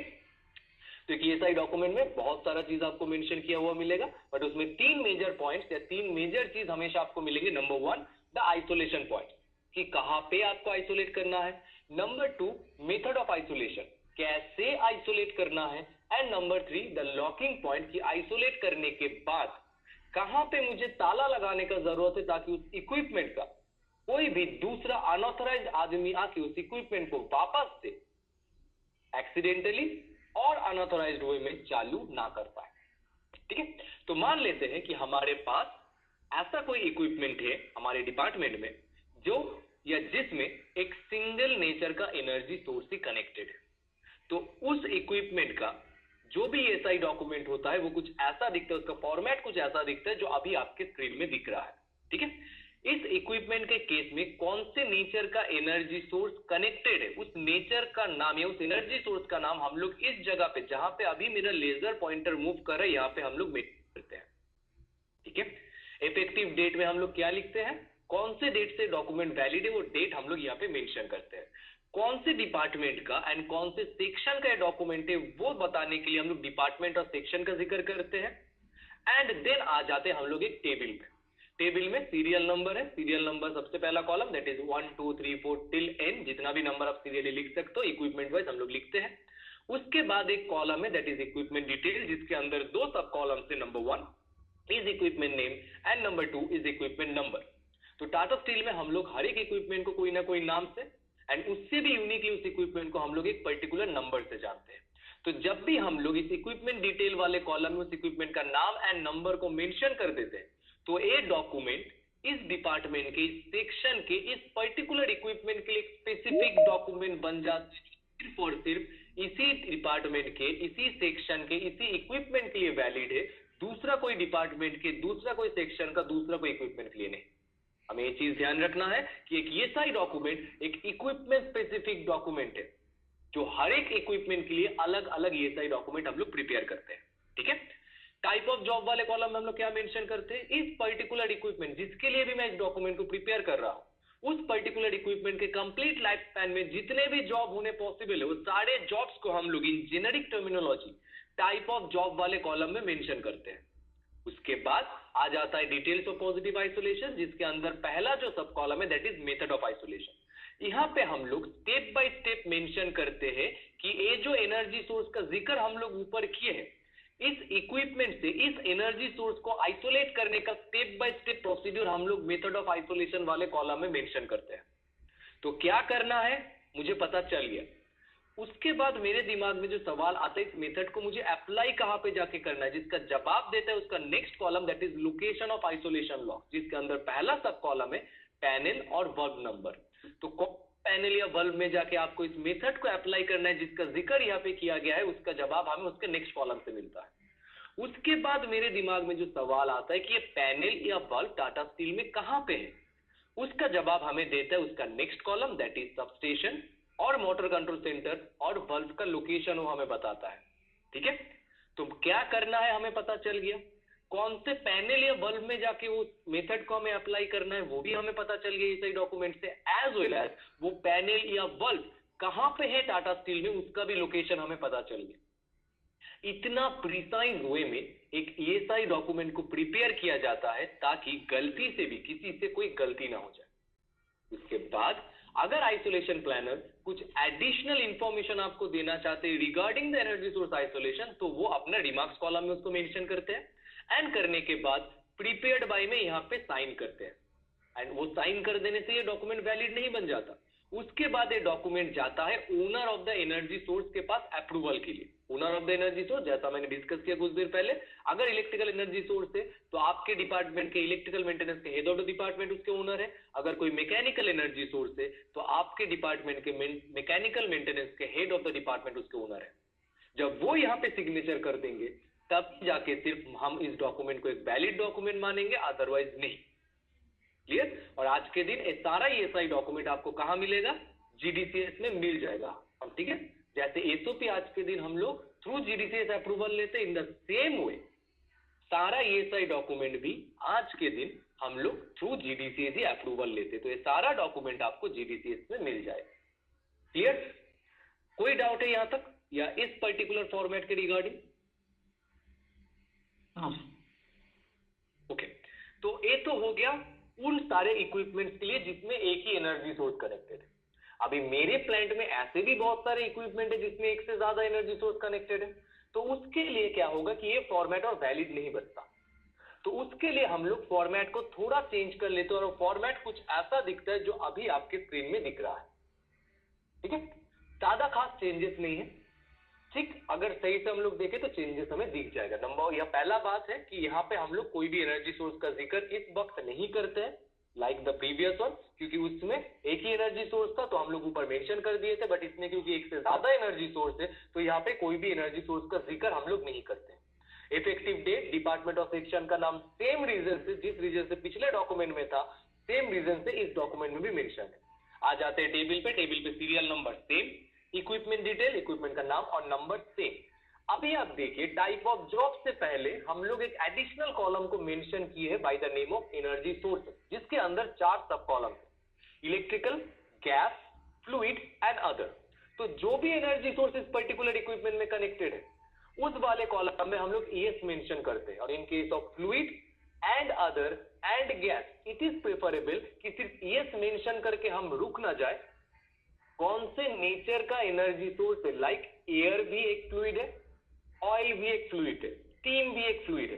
तो किस नेचर का फ्लूइड उसमें एग्जिस्ट कर रहा है, एयर है कि ऑयल है कि स्टीम है, हमको वो इन ब्रैकेट मेंशन कर देना है ताकि ये सही डॉक्यूमेंट को देख के मुझे एनर्जी सोर्स के बारे में क्लियर आइडेंटिफिकेशन हो जाए।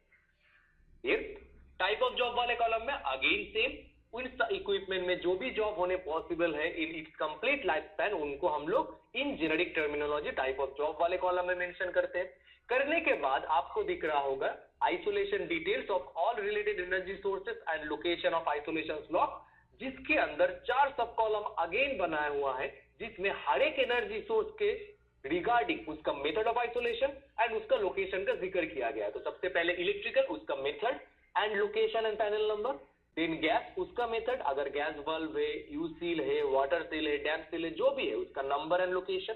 अगर कोई फ्लूइड एनर्जी है तो उसका method of isolation and pump number और बल्ब number and location. And other कोई नेचर का अगर कोई एनर्जी सोर्स है like gravitational, potential, moving locomotive और ईओटी क्रेन, तो उसको आइसोलेट करने का मेथड एंड लोकेशन का जिक्र किया गया है। एंड फाइनली रिमार्क्स कॉलम है, अगर कुछ एडिशनल इंफॉर्मेशन और एडिशनल रिमार्क्स आपको आइसोलेशन प्लानर देना चाहते हैं रिगार्डिंग दैट आइसोलेशन, तो वो रिमार्क्स कॉलम में उसको मेंशन करते हैं। मेंशन करने के बाद प्रीपेयर्ड बाय में साइन करते हैं एंड देन वो पहुंचता है owner of the energy source के पास अप्रूवल के लिए। बट इस केस में क्योंकि हम लोग कुछ देर पहले आइसोलेशन प्लानर जब डिस्कस कर रहे थे तो हम लोग बात किए थे कि isolation planner particular energy source के लिए अलग अलग होते हैं। तो इलेक्ट्रिकल एनर्जी सोर्स के जो आइसोलेशन प्लानर होंगे वही सेम बंदा गैस के लिए एप्लीकेबल नहीं होंगे, वही सेम बंदा फ्लूइड के लिए एप्लीकेबल नहीं होंगे। तो जितने भी एनर्जी सोर्स उस इक्विपमेंट में कनेक्टेड है उन सबके आइसोलेशन प्लानर कलेक्टिवली बैठ के इस डॉक्यूमेंट को बनाते हैं और उन सबका सिग्नेचर मुझे प्रीपेयर्ड बाय में दिखना चाहिए। 2 एनर्जी सोर्स है तो 2 आइसोलेशन प्लानर का सिग्नेचर मुझे दिखना चाहिए। इन द सेम वे और इन द सेम कॉन्टेक्स्ट अप्रूवर भी अलग अलग होते हैं। इलेक्ट्रिकल एनर्जी सोर्स के ओनर और फ्लूइड एनर्जी सोर्स के ओनर एक नहीं होंगे। तो जितने भी एनर्जी सोर्स उस इक्विपमेंट में कनेक्टेड उन सबका अप्रूवल पे भी साइन होना या उन सारे owner of the energy source का द्वारा ये डॉक्यूमेंट अप्रूव्ड होना भी कंपलसरी है। दैट मीन उन सारे owner of the energy source का सिग्नेचर मुझे अप्रूव्ड बाय में दिखना चाहिए। सिर्फ तभी जाके इस डॉक्यूमेंट को मैं एक वैलिड डॉक्यूमेंट मानूंगा, अदरवाइज नहीं। क्लियर? कोई डाउट है यहां तक किसी को? जहां तक हम लोग डिस्कस किए दैट इज बोथ ESI के बारे में हम लोग डिस्कस किए। Number 1 which is applicable for single kind of energy sources and next जो हम लोग बोले जिसको हम लोग मोस्टली प्लान में कंबाइंड ESI के नाम से जानते हैं, basically which are used for multiple energy source. तो इन दोनों फॉर्मेट में या दोनों के इंटरप्रिटेशन में अगर कोई डाउट है आप पूछ सकते हो, अदरवाइज हम लोग आगे बढ़ें। बोलिए प्लीज। सर जैसे नॉर्मली पुराने वाले ESI डॉक्यूमेंट्स में ESI डॉक्यूमेंट नंबर मेंशन रहता था पर्टिकुलरली, तो इस नए वाले में ऐसा कुछ मेंशन नहीं है। या तो ये basically it is just a format. ये जो फॉर्मेट आपको दिख रहा है ये फॉर्मेट है जो स्टैंडर्ड हमें दिखाता है कि इस फॉर्मेट में डॉक्यूमेंट होना चाहिए। And as per our standard जब भी हम लोग कोई भी ऐसा डॉक्यूमेंट बनाते हैं तो उसमें रेफरेंस नंबर डाला जाता है। तो जब भी हम लोग करेंगे ऐसा तो एडिशनली हम लोग यहाँ पे रेफरेंस नंबर मेंशन कर देते हैं ताकि उसको हम लोग बाद में ट्रैक कर पाए। बट ये जो चीज है, ये जो डॉक्यूमेंट का फॉर्मेट आपको दिख रहा है, स्टैंडर्ड से लिया हुआ। स्टैंडर्ड हमें दिखाता है कि ये फॉर्मेट कैसा होना चाहिए, ये फॉर्मेट को कैसे बनाया जाना चाहिए, तो वो चीज यहाँ पे रिप्रेजेंट किया गया है। जब भी हम लोग ऐसा मल्टीपल डॉक्यूमेंट्स बनाएंगे जो अप्रूव होगा तो डेफिनेटली उसके साथ एसोसिएटेड एक रेफरेंस नंबर हो जाएगा। तो वो फॉर्मेट के साथ लिंक नहीं है, reference number is something for our record. ठीक है ma'am? Okay sir. Sir one more doubt, अगर ये मल्टीपल एनर्जी सोर्सेज है तो सेक्शन में हम लोग इलेक्ट्रिकल, मैकेनिकल ऑपरेशन तीनों मेंशन करेंगे ना? ना, section is not electrical mechanical operation. से फॉर एग्जांपल ब्लास्ट फर्नेस है, ब्लास्ट फर्नेस में मल्टीपल सेक्शंस होते हैं, फर्नेस एरिया हो गया, पीसीआई हो गया, ब्लोअर हाउस हो गया, ये सब का हम लोग सेक्शन बोल रहे हैं। सपोज नीचे से मेडी या रोल शॉप हो गया, ये सारे सेक्शन है मेरे लिए, उसमें इलेक्ट्रिकल मैकेनिकल ऑपरेशन एक साथ रहता है, that is another thing, but section department wise है। Okay okay sir, thank you sir. Anyone और कुछ डाउट? सर एक एग्जांपल दिखाइए सर। ये सही डॉक्यूमेंट का? जी सर, मल्टी सोर्स क्या एक तो एग्जांपल दिखाई दो सर, कोई भी मेंटेनेंस एक्टिविटीज में करिए। चलिए दिखा देते, वो इस पीपीटी में अलाइन नेम है, मुझे जस्ट पीपीटी को चेंज करना होगा, just give me some time, no issues, दिखा देते हैं। अच्छा, तब आदित्य प्रसाद त्रिपाठी जापी हाथ हैंड रेज किए थे ना? Just give me 2 minutes.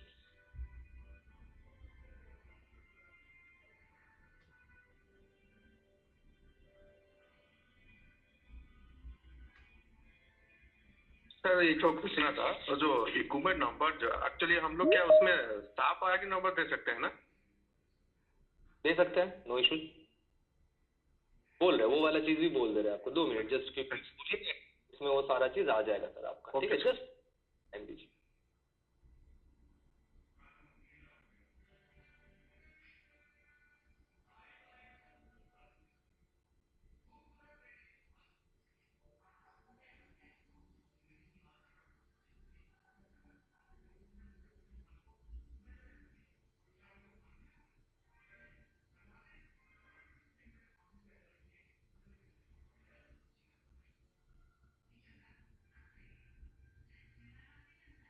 Visible है स्क्रीन? जी सर। Yes sir.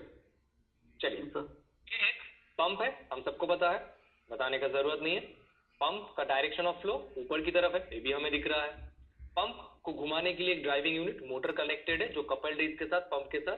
ये वाला जहां से वो फ्लूइड को सक कर रहा है, that is a suction and, that is a suction valve. यहाँ पे जहाँ पे वो डिलीवर कर रहा होगा, that is discharge and, it is a discharge valve और डिलीवरी वाल्व, दोनों में फ्लैंज लगे हुए। तो इस पर्टिकुलर पंप का नाम मान लेते हैं कि it is hydraulic double a pump, इसका नाम, ठीक है, मान लेते हैं। और इस पर्टिकुलर पंप के कंप्लीट लाइफ स्पैन में मान लेते हैं कि ये 6 ही जॉब हो सकता है, इससे बियॉन्ड और कोई भी जॉब इस इक्विपमेंट में पॉसिबल नहीं, मानने को मान रहे हैं, ठीक है। तो इसके लिए जो एएसआई डॉक्यूमेंट होता है वो कुछ ऐसा दिखता है जो अभी आपके स्क्रीन में दिख रहा है। ऊपर वाला पार्ट और नीचे वाला पार्ट मैंने ओमिट कर दिया ताकि ये चीज आपको क्लियरली विजिबल हो। तो department is WRM, section is hydraulic, it is a hypothetical document but process same है, ठीक है। सीरियल नंबर 1 इक्विपमेंट का डिटेल में, इक्विपमेंट का नाम है hydraulic double a pump. Equipment number normally standard जो हमें बोलता है वो बोलता है ऐसे बनाने के लिए, दैट इज WRM/M/HYD/0009। मतलब क्या है इसका?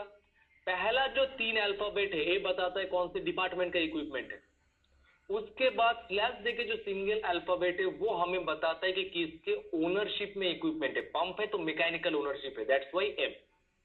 HYD बताता है जो उसके बाद जो नेक्स्ट 3 अल्फाबेट है वो बताता है कौन से सेक्शन का इक्विपमेंट है, एंड उस सेक्शन का भी इक्विपमेंट को हम लोग 1 2 3 4 करके कुछ नंबरिंग करेंगे।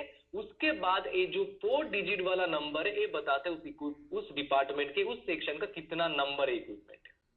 स्टैंडर्ड हमें बोलता है इक्विपमेंट को ऐसे नंबरिंग करने के लिए, ठीक है। बट SAP ID भी इक्विपमेंट वाइज स्पेसिफिक होता है, तो हम लोग उसको भी यूज कर सकते हैं। इक्विपमेंट डिटेल वाले में जो इक्विपमेंट नंबर है ये जस्ट इक्विपमेंट को यूनिकली स्पेसिफाई करने के लिए है, ठीक है। और सैप आईडी भी इक्विपमेंट वाइज यूनिक होता है, तो उसको भी यूज किया जा सकता है। बट उसमें एक प्रॉब्लम है कि आप उसमें इसमें जैसे कोई भी अगर मुझे ऐसा एक नंबर देगा तो मैं इजीली उसको इंटरप्रेट करके बता सकता हूं कि वो इक्विपमेंट कौन से डिपार्टमेंट का है, कौन से सेक्शन का और किसके ओनरशिप पे है और कितना नंबर है, तो मैं उसको जाके आसानी से ढूंढ सकता हूं। बट सैप आईडी के केस में एक प्रॉब्लम हमें फेस करना होगा। बट इट इज कहीं पे भी ऐसा बाउंडिंग नहीं, कुछ यूज नहीं किया जा सकता। बट स्टैंडर्ड हमें जो बोलते कि नंबरिंग ऐसे होना चाहिए। क्लियर अमित जी? शायद आप ये डाउट उठा रहे थे। Yes sir, clear sir. Okay, next अभी वो जो पंप हम लोग देखे थे, पंप में क्या क्या नेचर का एनर्जी सोर्स था? मोटर था तो डेफिनेटली इलेक्ट्रिकल एनर्जी सोर्स होगा, तो वो देखिए इलेक्ट्रिकल के केस में हम लोग ये लिखे हैं। गैस नहीं है तो खाली, फ्लूइड नहीं है, फ्लूइड था उसमें तो इसलिए यस लिखे, और फ्लूइड किस नेचर का है वो भी हम लोग यहाँ पे मेंशन कर दिया, that is a oil fluid है। अदर कोई एनर्जी सोर्स नहीं था तो खाली छोड़ दिए। टाइप ऑफ जॉब में जो 6 जॉब अभी हम लोग देख के आए तो उसके बगल में लिखा हुआ था, उसी 6 जॉब को यहाँ पे एनलिस्ट किया गया है। तो इस particular equipment that is hydraulic double a pump में से इलेक्ट्रिकल एनर्जी सोर्स को आइसोलेट करने के लिए हमें सबसे पहले क्या करना होगा? एमसीसी रूम में जाके पावर को बंद करना होगा। दूसरा हमें क्या करना होगा? Main fuse and control fuse को खोलना होगा।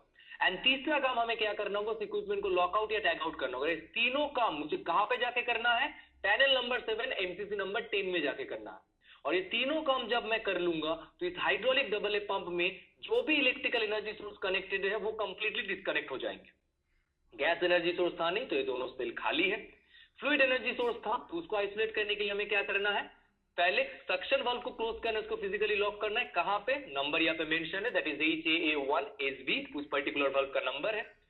और देन क्या करना है? डिलीवरी वाल्व को मुझे क्लोज करना है और उसको फिजिकली लॉक करना है। कहां पे? उसका भी नंबर यहाँ पे मेंशन है, दैट इज HAA1DB। ठीक है। अदर कोई एनर्जी सोर्स था नहीं तो वाला पार्ट खाली है। रिमार्क्स कुछ आपको मेंशन नहीं करना था तो खाली छोड़ दिया गया। समझ में आया सर कैसे ये सही डॉक्यूमेंट बनता है, जिन्होंने भी ये डाउट उठाया था? Thank you sir. नाउ इस डॉक्यूमेंट में एक प्रॉब्लम है जो मैं वहां पे बताने वाला था, क्योंकि यहां तक आ गए तो बता देते हैं। ये सही डॉक्यूमेंट बोलता है कि यहां पे कोई भी सेल को आप खाली नहीं सकते हो, ठीक है। तो ये जो खाली छोड़ दिया, गैस में खाली है, अदर में खाली है, यहाँ पे ये वाला पार्ट खाली है, यहाँ पे ये वाला पार्ट खाली है, एज वेल एज रिमार्क्स खाली है। ये किसी के भी मन में डाउट क्रिएट कर सकते हैं कि पॉसिबिलिटी है कि इन्होंने जिन्होंने भी इस डॉक्यूमेंट को बनाया है वो सही से इसको जज नहीं किया है, सारा एनर्जी सोर्स के बारे में उन लोग चिंता नहीं की, इसलिए वो लोग खाली छोड़ दिया, कुछ लिखे नहीं। तो ऐसे कंडीशंस में क्या हो सकता है ना कि मैं confidently my life is my life नहीं बोल पाऊंगा, ताकि ऐसा डाउट किसी के भी मन में, दैट इज कोई भी आइसोलेटिंग पर्सन या कोई भी प्रोटेक्टेड पर्सन के मन में कभी ना आए। दैट इज द रीजन कोई भी ESI डॉक्यूमेंट के कोई भी सेल को कभी खाली नहीं छोड़ा जाता। अगर वहां पे कुछ हमें मेंशन नहीं करना है तो एटलीस्ट नॉट एप्लीकेबल या NA हमें मेंशन कर देना है, ताकि हमें पता चले वो जो खाली वहां पे छोड़ा गया it is a considered view, not a miss. Clear?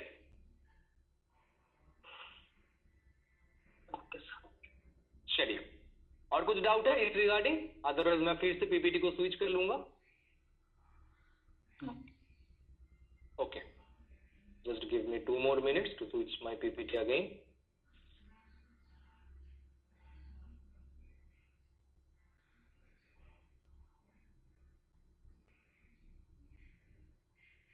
Yes, Suman Shekhar ji आप हैंड रेज किए, बोलिए सर। नहीं सर, अभी हो गया क्लियर। मेरा एक तो डाउट है इसमें सर, अगर एक्चुअली यहाँ पर जो प्रोसीजर लिखा गया है, जिस कोई भी मेंटेनेंस करना है तो इस प्रोसीजर जाना है, एक्चुअली दोनों साइड में जो मैकेनिकल और इलेक्ट्रिकल का है भाई, इलेक्ट्रिकल का अगर उनका एक तो पंप में करनी चाहिए, जिसमें उनको मोटर में काम करना है वहाँ, तो इसमें मैकेनिकल का कुछ रहेगा क्या आइसोलेशन? देखिए, मैकेनिकल इलेक्ट्रिकल का बात आइसोलेशन के केस में हम अलग अलग डिफाइन नहीं करते। मैंने पहले ही आपको बताया, ये सही डॉक्यूमेंट एक इक्विपमेंट स्पेसिफिक डॉक्यूमेंट है। पंप मेरे लिए एक इक्विपमेंट है, ठीक है। तो मोटर में मैं काम, पंप में मैं काम करूं, इन बोथ द केसेस अगर मोटर में मैं काम कर रहा हूँ, मोटर को एज अ अनदर इक्विपमेंट में ट्रीट कर रहा हूँ, तो उसके लिए अलग ईएसआई बनाना होगा मुझे।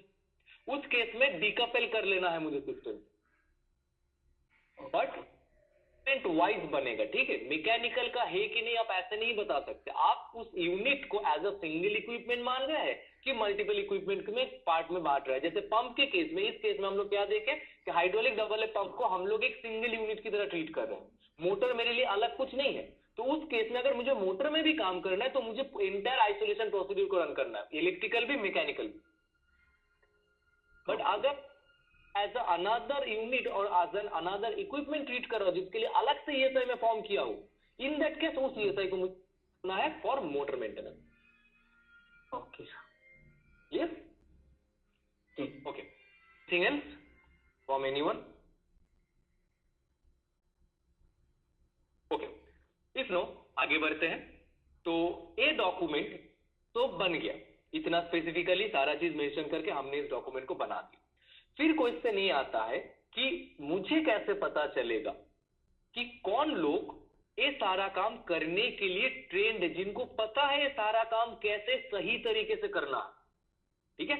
उसके लिए क्या होता है, हर डिपार्टमेंट में हम लोग एक ऑथराइजेशन और accreditation list of isolating person prepare करते हैं, जिस लिस्ट में हर एक पर्सन का नाम, जो भी ऑथराइज्ड है उस डिपार्टमेंट में एज एन आइसोलेटिंग पर्सन, उनका पर्सनल नंबर और किस नेचर के एनर्जी सोर्स को आइसोलेट करने के लिए वो उस डिपार्टमेंट में ऑथराइज्ड है, उसका जिक्र किया हुआ रहता है। और इस लिस्ट को अप्रूव कौन करते हैं? डिपार्टमेंटल हेड या चीफ, ठीक है। और इतने ही लोग हैं उस डिपार्टमेंट में जिनके पास अथॉरिटी है उस डिपार्टमेंट में उस नेचर के एनर्जी सोर्स को आइसोलेट करने का। उनके बियॉन्ड दूसरा कोई भी उस डिपार्टमेंट में उस नेचर के एनर्जी सोर्स को आइसोलेट करने के लिए ऑथराइज्ड नहीं है।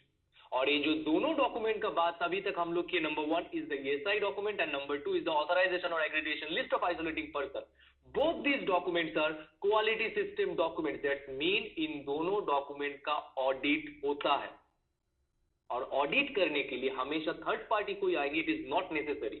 कोई भी प्रोटेक्टेड पर्सन, दैट्स मीन अगर आप और मैं भी फील्ड में काम करने जा रहा हूं तो मैं भी कोई भी आइसोलेटिंग पर्सन से ये दोनों डॉक्यूमेंट देखने के लिए उनको डिमांड कर सकता हूं, और वो एज एन आइसोलेटिंग पर्सन मुझे मना नहीं कर सकते, क्योंकि स्टैंडर्ड ये right as a protected person मुझे प्रोवाइड करता है, ठीक है।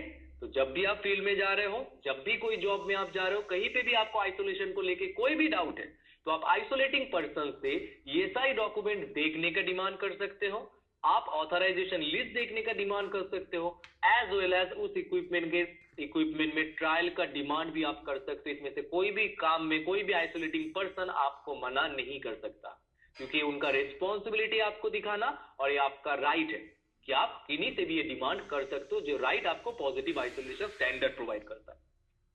क्लियर? बात करते हैं लोटोटो के बारे में। तो टाटा स्टील में हम लोग सिर्फ लॉकआउट और टैग आउट के ऊपर ही बिलीव नहीं करते हैं, उससे एक स्टेप आगे जाके we also talk about try out, ठीक है। तो कोई भी इक्विपमेंट को आइसोलेट करने के बाद उसमें लॉकिंग आउट होता है, देन उसमें डेंजर टैग प्लेस किया जाता है, that is tagging out, and lastly उस इक्विपमेंट में काम करने जाने से पहले उस इक्विपमेंट का ट्राई आउट हमें लेना है। अभी ट्राई आउट लेने का कुछ प्रोसीड्यूर, से फॉर एग्जाम्पल आपको पता है कि इक्विपमेंट अगर गलती से चालू हो जाता है तो कैसे उस इक्विपमेंट को वापस अपने ऑफ पोजीशन पे लाना है, तो आप अपने से ट्राई आउट ले सकते हो अगर वो नॉलेज आपके पास।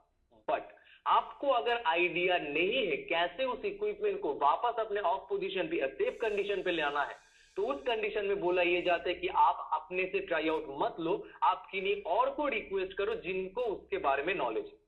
आप किसको रिक्वेस्ट कर सकते हो?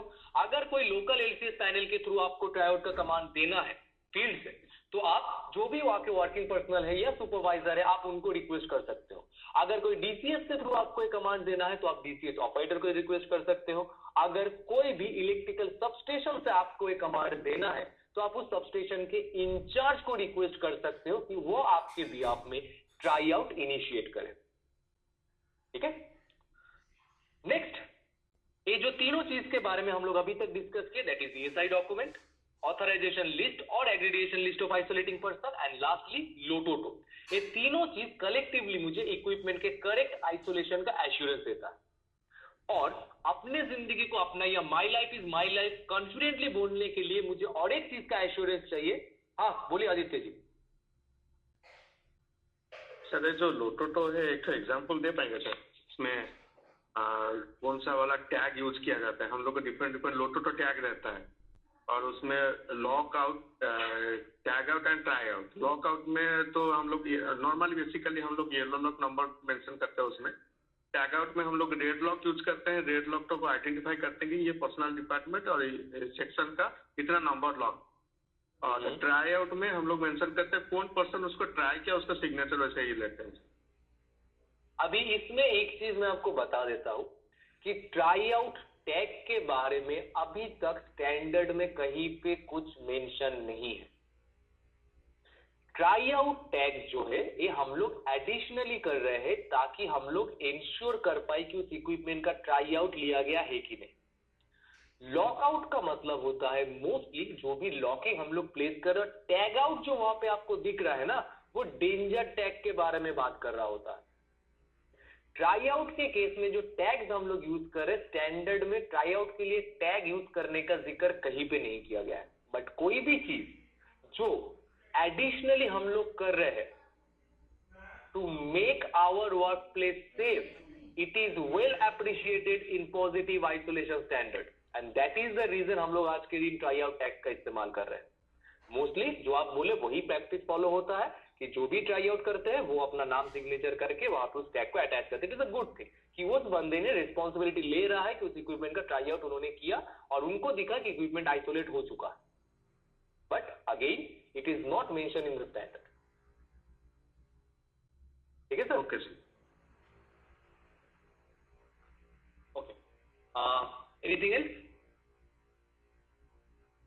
ओके, तो हम लोग जो तीनों चीज का बात किए that is ESI document, authorization और accreditation list of isolating person and lastly LOTOTO. ये तीनों चीज कलेक्टिवली मुझे करेक्ट आइसोलेशन का एश्योरेंस दे रहा है।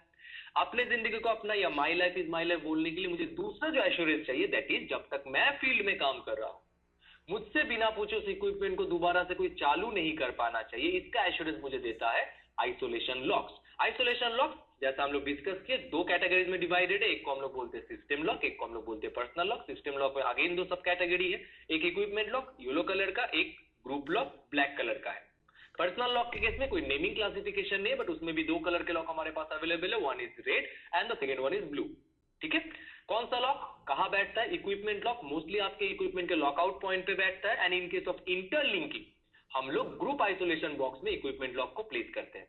इक्विपमेंट लॉक लगाने का ऑथोरिटी सिर्फ और सिर्फ एक आइसोलेटिंग पर्सन के पास। आइसोलेटिंग पर्सन के अलावा कोई दूसरा बंदा कहीं पे भी इक्विपमेंट लॉक को प्लेस नहीं कर सकते हैं।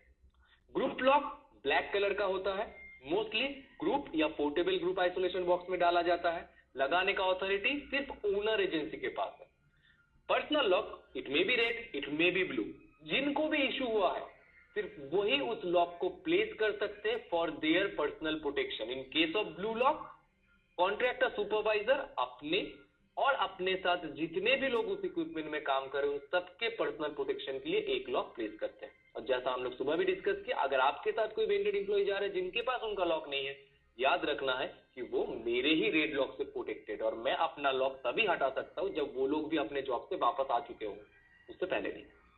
ठीक है, बात करते हैं कुछ जनरल रूल्स के बारे में। ये सारे रूल्स हर एक आइसोलेशन लॉक के केस में इक्वली एप्लीकेबल है। It may be a system lock, it may be a personal lock, but ये जो सारे रूल्स यहाँ पे इनलिस्टेड है वो सारे लॉक्स के केस में इक्वली एप्लीकेबल। नंबर वन, याद रखना है कि कोई भी आइसोलेशन लॉक का कोई भी डुप्लीकेट और मास्टर की एग्जिस्ट नहीं करता। तो अगर आपसे कभी कोई ताला या ताले का चाबी या ताला और चाबी दोनों गुम हो जाए या रास्ते में चलते चलते अभी कहीं पे आपको मिल जाए, ठीक है, तो आपको सबसे पहला जो काम करना है अपने इमीडिएट सुपीरियर को आपको इन्फॉर्म करना है। नेक्स्ट क्या है? जो लॉक जिस पर्पस से बना है उस पर्पस को छोड़ के कोई और पर्पस में उस लॉक को हम लोग इस्तेमाल नहीं कर सकते हैं। दैट मीन इक्विपमेंट लॉक को ग्रुप लॉक की तरह, ग्रुप लॉक को पर्सनल लॉक की तरह या पर्सनल लॉक को इक्विपमेंट लॉक की तरह इस्तेमाल हम लोग नहीं कर सकते हैं। कभी भी कोई और आइसोलेशन लॉक में मैं दूसरा कोई लॉक को अटैच नहीं कर सकता। नेक्स्ट, कोई भी आइसोलेशन लॉक को मैं डिफेस या पेंट नहीं कर सकता। नेक्स्ट, आइसोलेटर के या आइसोलेटिंग डिवाइस के सिर्फ और सिर्फ सेफ या ऑफ कंडीशन में ही मैं आइसोलेशन लॉक को प्लेस कर सकता हूं। कोई भी इक्विपमेंट के ऑन कंडीशन में आइसोलेशन में यूज होने वाले लॉक्स को हम इस्तेमाल नहीं कर सकते हैं। कभी कभी हमारे प्लांट में ऐसा सिचुएशन आ जाता है कि हम नहीं चाहते कि कोई इक्विपमेंट को कोई बंद करे, गलती से ही कोई बंद ना कर दे। उस चीज को इंश्योर करने के लिए भी कभी कभी हम लोग को ताला लगाने का जरूरत होता है। तो स्टैंडर्ड ये बोलता है कि ऐसे कंडीशन में आप आइसोलेशन में यूज होने वाले जो 4 कलर के लॉक है, that is red, blue, yellow और ब्लैक, इन 4 कलर के लॉक का आप इस्तेमाल नहीं कर सकते हो। कोई भी 5वां colour, it may be orange, it may be green, जो स्टोर में मिलता भी है, आप उस लॉक को मंगवा के वहां पे प्लेस कर सकते हो। बट कोई भी इक्विपमेंट को ऑन कंडीशन में रखने के लिए आप इन चारों में से कोई भी कलर का लॉक का इस्तेमाल नहीं कर सकते। और एक पॉइंट जो यहाँ पे रेड में लिखा हुआ है, जो मैंने इंटेंशनली बाईपास कर दिया था, मैंने अभी तक नहीं बताया था आपको, दैट इज कहीं पे भी आइसोलेशन लॉक अटैच्ड है, उसको या उस इक्विपमेंट को या उस आइसोलेशन लॉक को बाईपास और एनर्जाइज और ऑपरेट करने का कोशिश भी हमें नहीं करना है। It is a major offence of positive isolation standard. अगर ये गलती मैं करता हूं तो एज पर द स्टैंडर्ड मेरे अगेंस्ट में एक ही कॉन्सिक्वेंसेस लिया जाएगा, दैट इज उसी पॉइंट ऑफ टाइम पे मुझे जॉब से डिसमिस कर दिया जाएगा। क्लियर? तो ये गलती कभी नहीं करना है, ठीक है। नेक्स्ट, ये सारे जो रूल्स हम लोग बात किए, सारे रूल्स हर एक आइसोलेशन लॉक के लिए इक्वली एप्लीकेबल है। अभी हम लोग कुछ स्पेसिफिक रूल्स के बारे में बात करेंगे जो सिर्फ और सिर्फ उसी इक्विपमेंट के लिए या उसी लॉक के लिए, इक्विपमेंट तो नहीं बोलेंगे, उसी लॉक के लिए वैलिड है। Number 1 is for equipment lock. तो याद रखिएगा, इक्विपमेंट लॉक जहां पे भी बैठता है वो अकेला नहीं बैठता। जहां पे भी हम लोग इक्विपमेंट लॉक प्लेस करते हैं उसके साथ साथ हम लोग एक डेंजर टैग भी प्लेस करते हैं। और डेंजर टैग में 3 इंफॉर्मेशन मेंशन रहना कंपलसरी है। Number 1 name of the equipment, कि कौन सा इक्विपमेंट उसका आइसोलेट हो रहा है। नंबर 2 आइसोलेटिंग पर्सन का नाम, कि कौन उस इक्विपमेंट को आइसोलेट कर रहा है। एंड नंबर 3 अगर ग्रुप आइसोलेशन बॉक्स यूज हुआ है, mostly in case of interlinking use किया जाता है, तो उस आइसोलेशन बॉक्स का नंबर हमें टैग में मेंशन करने का जरूरत है। तो कहीं पे भी हम लोग इक्विपमेंट लॉक प्लेस कर रहे हैं वहां पे डेंजर टैग प्लेस करना कंपलसरी। नाउ अगर बात करें सिस्टम लॉक के बारे में, तो सिस्टम लॉक बेसिकली इशू किसको होता है, कोई एक डिपार्टमेंट के कोई एक सेक्शन को सिस्टम लॉक इशू किया जाता है। सिस्टम लॉक का मतलब इक्विपमेंट लॉक और ग्रुप लॉक। और हर एक डिपार्टमेंट के हर एक सेक्शन का सिस्टम लॉक का कलर सेम ही, अगर इक्विपमेंट लॉक है इट विल बी येलो, अगर ग्रुप लॉक है then it will be black. अभी सवाल ये आता है कि मुझे कैसे पता होगा कि कौन सा लॉक कौन से डिपार्टमेंट के कौन से सेक्शन को इशू किया गया है। तो उसको आसान बनाने के लिए डेफिनेटली हमारे पास उसका नंबर है जो यूनिक है, जिसको हम लोग बैक ट्रेस करके पता कर सकते हैं, but it is a time taking और टीडियस प्रोसेस। तो इसको आसान बनाने के लिए हम लोग क्या कर सकते हैं, हम लोग हर एक सिस्टम लॉक को लेबलिंग कर सकते हैं। लेबलिंग इन द सेंस हम लोग हर एक सिस्टम लॉक में 2 इंफॉर्मेशन मेंशन कर सकते हैं, that is the name of the department जिसका वो लॉक है and the name of the section जिस सेक्शन को वो बिलोंग करता है। अभी ये जो दोनों इंफॉर्मेशन है इसको लोग लेबल कैसे करेंगे, बेसिकली थर्मल प्रिंटर में थर्मल स्टिकर प्रिंट करके चिपकाया जाता है लॉक के ऊपर। पेंटर को बुला के या परमानेंट मार्कर से लिखा नहीं जाता, थर्मल स्टिकर को पेस्ट किया जाता। अगर हमारे पास थर्मल प्रिंटर या थर्मल स्टिकर नहीं है तो नॉर्मल प्रिंटर में प्रिंट करके सेल्यूटेप से, अगर वो भी नहीं है कागज में पेन से लिख के उसको भी मैं सेल्यूटेप के मदद से लॉक के ऊपर अटैच कर सकता हूं, ताकि मैं उस आइसोलेशन लॉक को या टू बी प्रिसाइज उस सिस्टम लॉक को इजीली आइडेंटिफाई कर पाऊं। ठीक है, then that is the same is the case for group lock as well. In case of personal lock again हम लोग जितने भी लोग यहाँ पे ज्वाइन है या फिर प्लांट में जितने भी लोग हमारे दोस्त है, जितने भी लोग काम करें, उन सबका पर्सनल लॉक का कलर रेड। अगेन इसका इजी आइडेंटिफिकेशन का जरूरत है, तो उसके लिए हम लोग अगेन पर्सनल लॉक को भी लेबलिंग करते हैं। तो क्योंकि हम लोग टाटा स्टील एम्प्लॉय है तो हम लोग उसमें 4 इंफॉर्मेशन मेंशन करते हैं, मेरा पर्सनल नंबर, मेरा नाम, मेरा डिपार्टमेंट एंड मेरा सेक्शन। और वेंडर एम्प्लॉयज को 3 इंफॉर्मेशन मेंशन करने का जरूरत है, दैट इज देयर नेम, उनका नाम, उनका कॉन्ट्रैक्टर का नाम एंड उनका मोबाइल नंबर, ताकि इजीली हम लोग पता कर पाए कि वो पर्सनल लॉक किनका है। That is the main purpose of labelling any personal. ठीक है, नेक्स्ट बात करते हैं कि कहीं पे भी मैं पर्सनल लॉक प्लेस करने जा रहा हूं तो क्या क्या रूल फॉलो करने का हमें जरूरत है। तो इन केस ऑफ ग्रुप आइसोलेशन, आप अगर कोई भी ग्रुप आइसोलेशन बॉक्स में अपना पर्सनल लॉक प्लेस करने जा रहे हो तो एक चीज ध्यान में रखना है कि आप अपना पर्सनल लॉक तभी उस ग्रुप आइसोलेशन बॉक्स में प्लेस कर सकते हो जब पहले से उस ग्रुप आइसोलेशन बॉक्स में एक ब्लैक कलर का लॉक या group lock attached. Without having that black lock मैं अपना पर्सनल लॉक वहां पे प्लेस नहीं कर सकता हूं। इन द सेम मैनर अगर कोई भी इक्विपमेंट के लॉकआउट पॉइंट पे मैं अपना पर्सनल लॉक प्लेस करने जा रहा हूं इन case of individual isolator isolation, तो मैं अपना पर्सनल लॉक तभी वहां पे प्लेस कर सकता हूं जब पहले से उस इक्विपमेंट के लॉकआउट पॉइंट पे एक मल्टी लॉकिंग डिवाइस और उस multi locking device in the sense scissor lock and उस सीजर लॉक के या चेन लॉक उस मल्टी लॉकिंग डिवाइस के एक पॉइंट पे येलो कलर का इक्विपमेंट लॉक अटैच्ड है, सिर्फ तभी जाके मैं अपना पर्सनल लॉक को प्लेस कर सकता हूं, अदरवाइज नहीं। एंड अगर आइसोलेटिंग पर्सन भी सपोज आप कहीं पे हो सकता है आइसोलेटिंग पर्सन हो एज वेल एज आप वर्किंग क्रू के भी पार्ट हो, तो उस केस में आपको भी अपना पर्सनल लॉक अटैच करने का जरूरत है। ठीक है, these are some rules for personal lock. एक बार जस्ट या और कोई बोलिए। सर हम यही बोल रहे हैं सर, जो प्रीवियस स्लाइड में जैसे बोले हैं कि इंडिविजुअल आइसोलेशन के बारे में, इसमें आपका हाँ ensure that there is a group lock black personal lock in the isolation box. अभी देखिए मेरा इक्विपमेंट में टोटल 9 आदमी काम कर रहा है, ठीक है।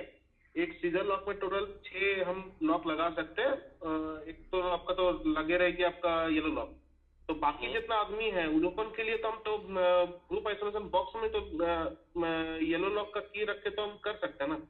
देखिए इसमें एक कंडीशन है सर, ये जो इंडिविजुअल आइसोलेटर आइसोलेशन का बात मैंने किया ना, ये मेथड ऑफ आइसोलेशन को यूज करने के लिए कुछ प्रीवियस कंडीशन है। बेसिकली 3 कंडीशन को जज किया जाता है। नंबर 1, आइसोलेशन एक सिंगल प्लेस पे होना चाहिए। नंबर 2, वर्किंग एजेंसी 2 से ज्यादा नहीं हो सकते हैं। एंड नंबर 3, जहां पे भी इक्विपमेंट का लॉकआउट पॉइंट है वहां पे प्रोटेक्टेड अपना पर्सनल लॉक लगा सेफ होना चाहिए। अगर एक कंडीशन होता है फुलफिल तभी इंडिविजुअल आइसोलेटर आइसोलेशन पॉसिबल। ठीक है, चालू कर देखते हैं क्या आ रहा है। किसी का कोई डाउट है? अगर नहीं है तो काइंडली म्यूट कर लीजिए, थोड़ा नॉइस आ रहा है। या तो तभी इंडिविजुअल आइसोलेटर आइसोलेशन पॉसिबल है। अगर इन तीनों में से कोई भी कंडीशन फेल करता है तो we should go for group isolation. आप जो कंडीशन का बाद बोल रहे हैं 9 लोग इन्वॉल्व है, that's mean number of agency 2 से ज्यादा है, तो डेफिनेटली इंडिविजुअल आइसोलेटर आइसोलेशन और उसमें एप्लीकेबल ही नहीं हो सकता। हमें ग्रुप आइसोलेशन पे ही जाना है। नहीं सर, हेलो बोलिए सर। देखिए जो जॉब चल रहा है वो मैकेनिकली जॉब ही चल रहा है, खाली एक ही एजेंसी है, तो उसमें 8 से 9 आदमी है, तो उसमें ग्रुप आइसोलेशन बॉक्स यूज कर सकते हैं ना, येलो की उसमें रख के कभी भी यूज कर सकते हैं सर। उसके लिए कोई पाबंदियां नहीं कि आप ग्रुप आइसोलेशन यूज नहीं कर सकते, डेफिनेटली कर सकते हैं। बट वो मेथड एक एडिशनल मेथड है कि ग्रुप आइसोलेशन नहीं कर रहे हैं तो उसको यूज कर सकते हैं। समझे? ग्रुप आइसोलेशन कभी भी आप यूज कर सकते हो, कभी भी। एंड कभी भी जब it is not a level 1A training, अगर मैं लेवल 1A ट्रेनिंग में होता तो हम लोग हर एक आइसोलेटिंग पर्सन को प्रेफर ही ये करते कि गो for group isolation, not for individual isolator isolation. Because इस मेथड ऑफ आइसोलेशन में आइसोलेशन का कंप्लीट लायबिलिटी सिर्फ और सिर्फ आइसोलेटिंग एजेंसी के ऊपर रहता है। But in case of group isolation liability जितना आइसोलेटिंग एजेंसी का रहता है उतना ही ओनर एजेंसी का भी रहता है। तो हम लोग हमेशा प्रेफर करते हैं ग्रुप आइसोलेशन। ठीक है सर? या और एक कोई हैंड रेज किए थे, मैं नाम मिस कर गया, काइंडली प्लीज बोलिए सर, जो भी बोलना है आप। सर या सर एक्चुअली सर हाँ मैं एक्चुअली ओनर एजेंसी हूँ सर प्लीज, तो वहाँ पर मैं भी काम करना चाहता हूँ, कर रहा हूँ। तो अभी मैं पॉजिटिव आइसोलेशन में मेरा ही ग्रुप लॉक डाला हूँ, तो उसमें मैं पर्सनल लॉक डालूंगा ना नहीं डालूंगा सर? डेफिनेटली डालेंगे सर। जब आप ग्रुप लॉक डालें एज अ ओनर एजेंसी का रिस्पॉन्सिबिलिटी का पालन, जब आप उसे कुछ आपको अपना पर्सनल के ही उस कोई ऐसा ये ही नहीं करना ही है, वो आपको पर्सनल बिना लगे आप काम करने जा ही नहीं सकते उस इक्विपमेंट में। अच्छा पर्सनल लॉक भी करना पड़ेगा एक हेलो लगाना ही आपको पर्सनल लॉक काम करने के लिए। और सर एक और एक बात मैं पूछना चाहता हूँ। बोलिए बोलिए। अगर मेरा टीम को लेकर के मेंटेनेंस चल रहा है और मेरा टीम्स में मेरा कंपनी एम्प्लॉय भी है और वेंडर एम्प्लॉय भी है, वेंडर कॉन्ट्रैक्टर का लड़का भी है। तो कॉन्ट्रैक्टर का लड़का वो तो अलग एजेंसी में जाएगा या वो मेरा ही इलेक्ट्रिकल में ही वो मान लीजिए कि वो काम करता है? आपके उसके लिए वो बॉक्स यूज करना पड़ेगा या वो सीजर लॉक में ही हो जाना चाहिए? देखिए, दो चीज नॉर्मली तो हम लोग क्या करते हैं सर, वो मैकेनिकल एक एजेंसी है, इलेक्ट्रिकल एक एजेंसी है, दो एजेंसी काम कर रहे हैं। उस जगह में अगर दो एजेंसी हुआ तो उस जगह में हम लोग बॉक्स यूज करते हैं और वहीं पर जो भी सबका लॉक लगाते हैं। अगर मेरे ही डिपार्टमेंट का वो वेंडर का जो लड़का है वो मेरे ही साथ में इलेक्ट्रिकल में ही काम करता है, तो उस केस में क्या किया जाएगा? ग्रुप आइसोलेशन बॉक्स नहीं देने से भी चलेगा ना? अगर एक जगह पे आइसोलेशन हो रहा है, एक single point of isolating device को बंद करने से वो इक्विपमेंट आइसोलेट हो रहा है, एक ही एजेंसी है। देखिए, एजेंसी ऐसा नहीं है, आप इलेक्ट्रिकल और मैकेनिकल सिर्फ ऐसे दो एजेंसी को नहीं बांट सकते, जॉब वाइज एजेंसी फाइन होता है। से फॉर एग्जाम्पल कि एक ही इक्विपमेंट में मैकेनिकल का चार डिफरेंट जॉब कर रहा है, अभी आप बोलेंगे कि एक ही एजेंसी काम कर रहा है, तब 4 एजेंसी हो गया, उसमें डिफरेंट जॉब्स में वो लोग इन्वॉल्व है सर। इन द सेम वे कभी कभी ऐसा भी होता है इलेक्ट्रिकल में इक्विपमेंट एक ही है बट इलेक्ट्रिकल के जो मेंबर्स थे टोटल 3-4 ग्रुप में बट चुके और 3-4 परमिट इशू हुआ है, 3-4 काम चल रहा है अलग अलग, तो इलेक्ट्रिकल एजेंसी एक है हम बोलेंगे तब। तो इलेक्ट्रिकल मैकेनिकल ऐसा एजेंसी नहीं है। एजेंसी का मतलब है यहाँ पे कितने लोग वहां पे काम कर रहे हैं, कितने जॉब्स में। अगर 2 परमिट रेज हुआ है 2 पर्टिकुलर जॉब के लिए, देन 2 एजेंसी यहाँ पे बोला गया है, नॉट इलेक्ट्रिकल नॉट मैकेनिकल। ठीक है, अभी अगर आपके वो लोग जो लोग आपके साथ काम कर रहे, वेंडर के लोग हो, टाटा स्टील एम्प्लॉय हो, वो एक ही आपके एक ही परमिट के अंडर में आके एक ही जॉब को परफॉर्म कर रहे हैं, फर्स्ट एक ही एजेंसी हुआ तब। दूसरा, वो जो इक्विपमेंट है एक ही आइसोलेशन पॉइंट से वो आइसोलेट होता है, एक से ज्यादा आइसोलेशन पॉइंट नहीं है तब। और आप लोग जितने भी लोग हो वेंडर को मिला के आप सब लोग उस इक्विपमेंट के लॉकआउट पॉइंट के पास आसानी से जा सकते हो अपना पर्सनल लॉक प्लेस करने के लिए। Only then you can use individual isolator isolation. इसमें से कोई भी कंडीशन अगर ओवरराइड हो रहा है या फेल हो रहा है, then I have to follow group isolation only. समझ में आया सर?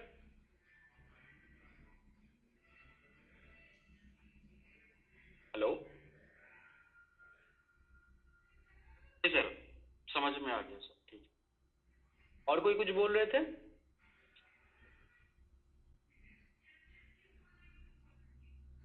चलिए, अगर कोई डाउट नहीं है तो आगे बढ़ते हैं। तो बात कर लेते हैं पर्सनल लॉक के कुछ रूल्स के बारे में जो पर्सनल लॉक के लिए एप्लीकेबल है। तो याद रखिएगा, आप सिर्फ और सिर्फ अपना ही पर्सनल लॉक कहीं पे प्लेस करने के लिए और कहीं से विड्रॉ करने के लिए ऑथराइज्ड हो। आप कहीं पे भी किसी और का पर्सनल लॉक ना ही प्लेस कर सकते हो, ना ही कहीं से आप विड्रॉ कर सकते हो। ठीक है, आप अपना पर्सनल लॉक किसी और को उधारी पे नहीं दे सकते हो कि आप आज लॉक नहीं लाए, ठीक है मेरा वाला लॉक यूज कर लीजिए, नॉट पॉसिबल। मैं सिर्फ अपना ही लॉक यूज करने के लिए ऑथराइज्ड हूं। ठीक है, ठीक है, मैं आज ये भी नहीं हो सकता कि मैं आज लॉक नहीं लाया, आप लॉक लगा दो, मैं आपके साथ साथ रहूंगा, वो भी नहीं है। मैं अपने पर्सनल प्रोटेक्शन के लिए किसी और के पर्सनल लॉक के ऊपर भरोसा नहीं कर सकता।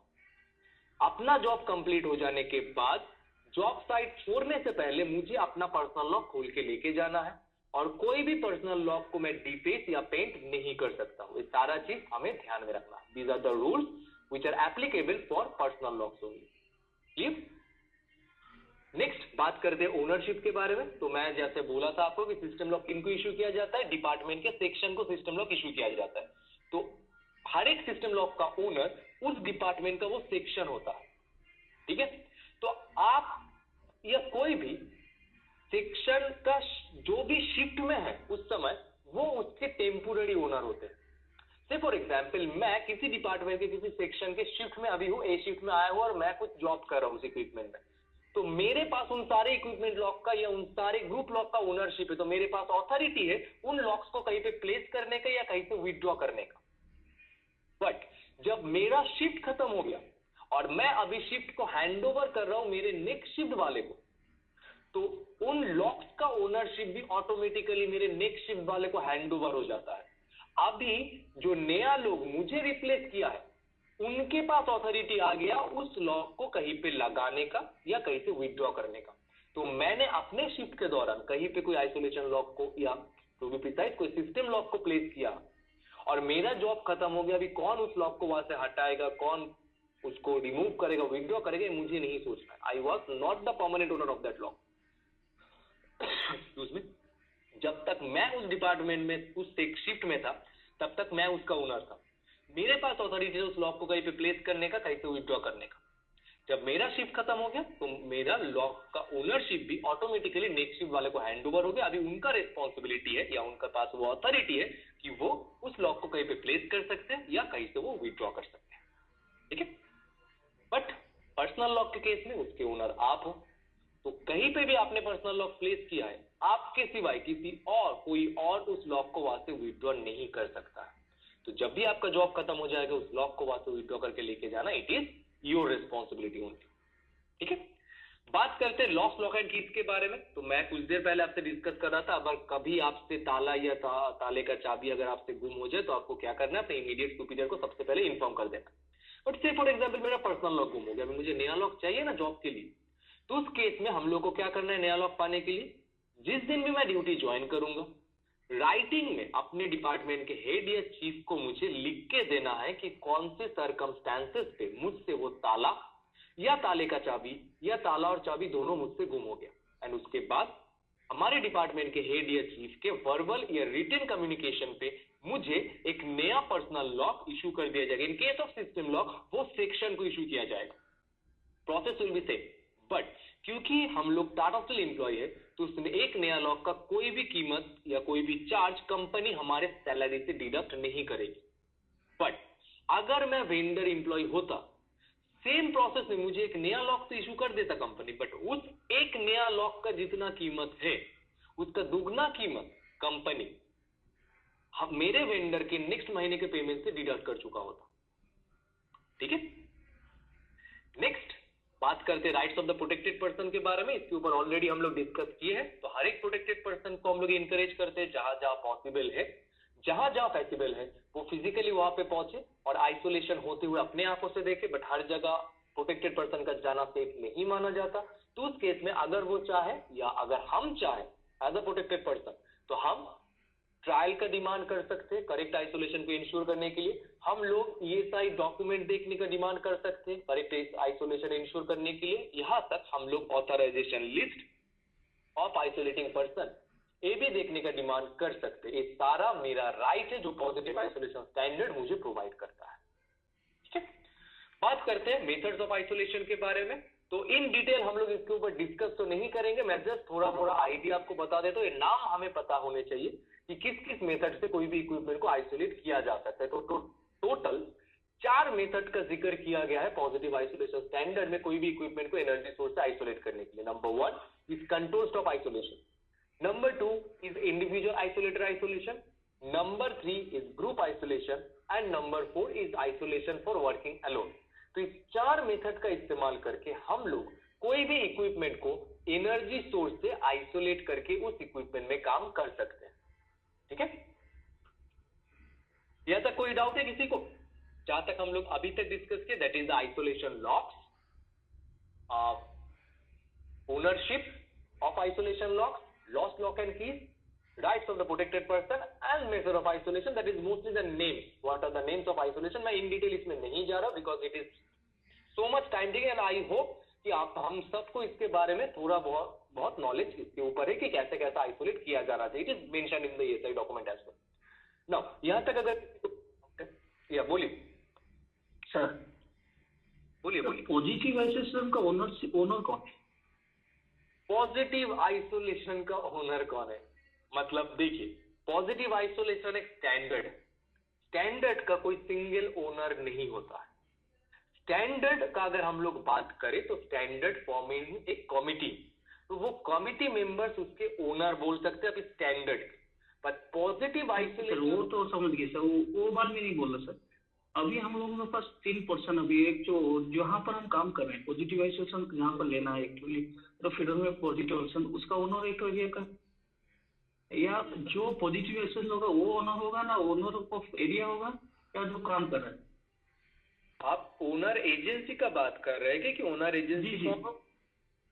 देखिए जी पॉजिटिव, आपका जो क्वेश्चन था पॉजिटिव आइसोलेशन का होना, तो पॉजिटिव आइसोलेशन का एज सच कोई ओनर नहीं है, बट कोई भी जगह पे सिर्फ दो तरीके से डिफाइन होता है। Number 1 is process ownership, number 2 is area ownership. Now what is process ownership? Process mostly lie करता है आपका ऑपरेशन के पास, जो लोग उस प्रोसेस को चलाते हैं, प्रोसेस ओनर। बट ओनरशिप भी डिफाइन होता है कुछ एरिया पे, जैसे ईसीआर बिल्डिंग हो गया, उसका ओनर इलेक्ट्रिकल है। जैसे कोई मैकेनिकल बल्ब स्टैंड जहाँ पे, या हाइड्रोलिक सिस्टम जहाँ से कंट्रोल होता है, या न्यूमेटिक सिस्टम जहाँ से कंट्रोल होता है, उस एरिया के ओनर मैकेनिकल होते हैं। तो these are called area owner. अभी हम लोग कौन ब्लैक लॉक प्लेस करेंगे, दैट इज कौन ओनर एजेंसी होंगे, वो डिपेंड करता है वो जो जॉब है वो जॉब प्रोसेस ओनरशिप है या एरिया ओनरशिप में हो। अगर प्रोसेस ओनरशिप में हो रहा है तो हम लोग प्रोसेस ओनर रहेगा, और अगर जॉब एरिया ओनरशिप पे हो रहा है तो area owner black lock place करेगा। मोस्ट ऑफ प्रोसेस रिलेटेड है और मोस्ट ऑफ द जॉब हमारा प्रोसेस ओनरशिप पे ही होता है, इसलिए मोस्ट ऑफ द केसेस में हम लोग को यही दिखते हैं कि ऑपरेशन ब्लैक लॉक लगाता है, but it is not necessary. जैसे ईआरएस का बात अगर मैं करूं तो उस केस में आप जाओगे तो उसके एरिया ओनर इलेक्ट्रिकल है, तो वो लोग ऑथराइज्ड, वो डिपेंड करता है किसके ओनरशिप में जॉब हो रहा है, वो है उसके एरिया का। ठीक है, समझ में आया? जी जी। कोई डाउट किसी को?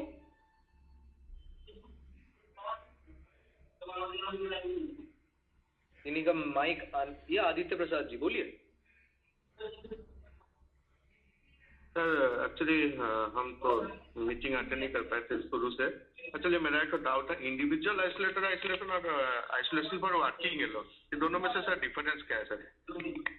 इंडिविजुअल आइसोलेटर आइसोलेशन में मैं कोई भी प्रोटेक्टेड पर्सन को जॉब करने के लिए अलाउ कर सकता हूँ एज एन आइसोलेटिंग पर्सन, अगर वो फैसिबल हो, तीनों कंडीशन अगर फुलफिल हो। फॉर का माइक थोड़ा जिनका भी ऑन होगा म्यूट कर लीजिए, नॉइज हो रहा है सर। या एक जिन्हीं का माइक अनम्यूटेड है।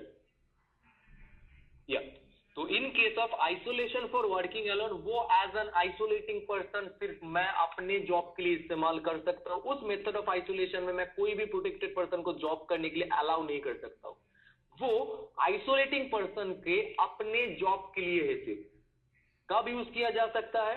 अगर जो भी इक्विपमेंट में मैं काम करने जा रहा हूँ, उस इक्विपमेंट में जिस भी नेचर का एनर्जी सोर्स कनेक्टेड है, उस डिपार्टमेंट में उस एनर्जी सोर्स का ऑथराइज्ड आइसोलेटिंग पर्सन मुझे होना है, एंड वो जिस एरिया में वो जॉब होगा, वो इक्विपमेंट जिस एरिया में, उस एरिया का ओनर भी मुझे होना है। अगर ये दोनों चीज फुलफिल होता है, सिर्फ तभी जाके मैं सिर्फ अपने अकेले के काम के लिए isolation for working alone method को यूज कर सकता हूं। उसमें सिर्फ मैं अकेला ही काम कर सकता हूं, मेरे साथ कोई और काम नहीं कर सकता। That is the method of isolation which is called isolation for working alone. In case of individual isolator isolation, उस केस में क्या है, एक प्लेस का आइसोलेशन होगा, 2 से कम एजेंसी होने चाहिए और प्रोटेक्टेड पर्सन का जाना सेफ होना चाहिए लॉकआउट पॉइंट के पास। तो उसमें प्रोटेक्टेड पर्सन भी जाके काम कर सकते हैं, but isolation for working alone सिर्फ और सिर्फ आइसोलेटिंग पर्सन के अपने पर्सनल जॉब के लिए। कोई और प्रोटेक्टेड पर्सन उस मेथड में, उस इक्विपमेंट में काम नहीं कर सकता। Clear sir? Okay sir, thank you sir. Anything else? Okay, if no तो कुछ चीज है जो हमें जानने का जरूरत है, that is life saving rule. हम सबको पता है मैन्युफैक्चरिंग यूनिट में टोटल 12 लाइफ सेविंग रूल है, और जिसमें से rule number 6 is positive isolation standard.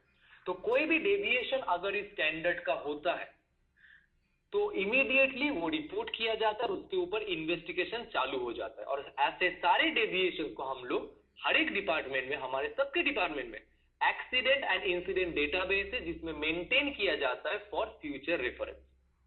Total ऐसा 3 गलतियां है, जो गलतियां अगर कोई एम्प्लॉय करता है देन ही और शी लायबल फॉर डिसमिसल। क्या क्या 3 गलती है? नंबर 1, कहीं पे भी पर्सनल लॉक लगा हुआ, उसको अगर वहां से काट के निकालना है फॉर एनी रीजन, तो उसके लिए कुछ प्रिस्क्राइब या कुछ प्री डिफाइंड स्टेप पहले से स्टैंडर्ड में मौजूद है।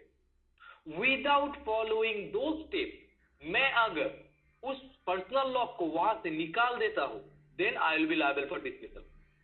नंबर 2, इंटेंशनली कोई ऐसा इक्विपमेंट में मैं काम, ऐसा इक्विपमेंट जिसमें आइसोलेशन लॉक अटैच्ड है, उसको मैं एनर्जाइज या ऑपरेट करने का अगर मैं कोशिश करता हूं तब।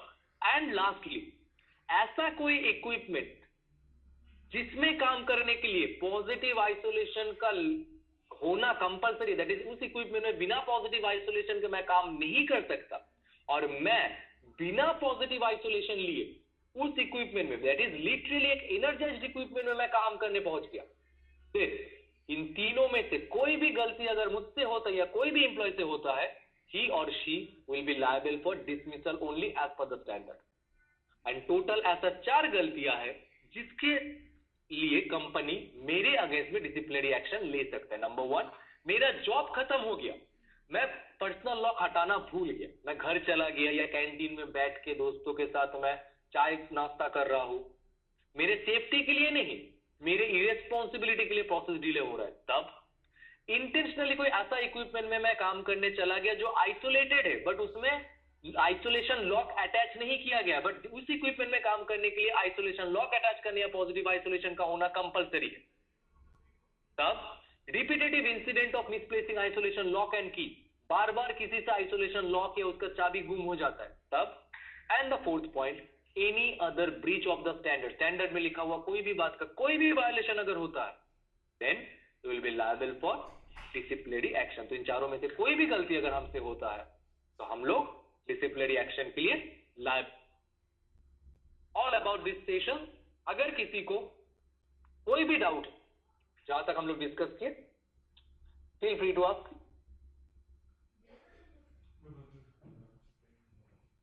कहीं पे भी किसी को अगर कोई भी डाउट है तो आप मुझसे पूछ सकते हो, कोई इशू नहीं है। या और कोई बोलिए।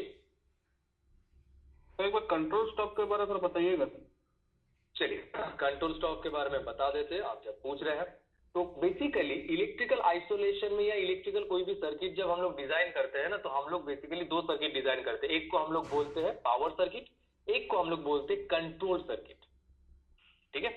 इन केस ऑफ पॉजिटिव आइसोलेशन हम लोग power circuit and control circuit दोनों को ही डिस्कनेक्ट कर देते हैं।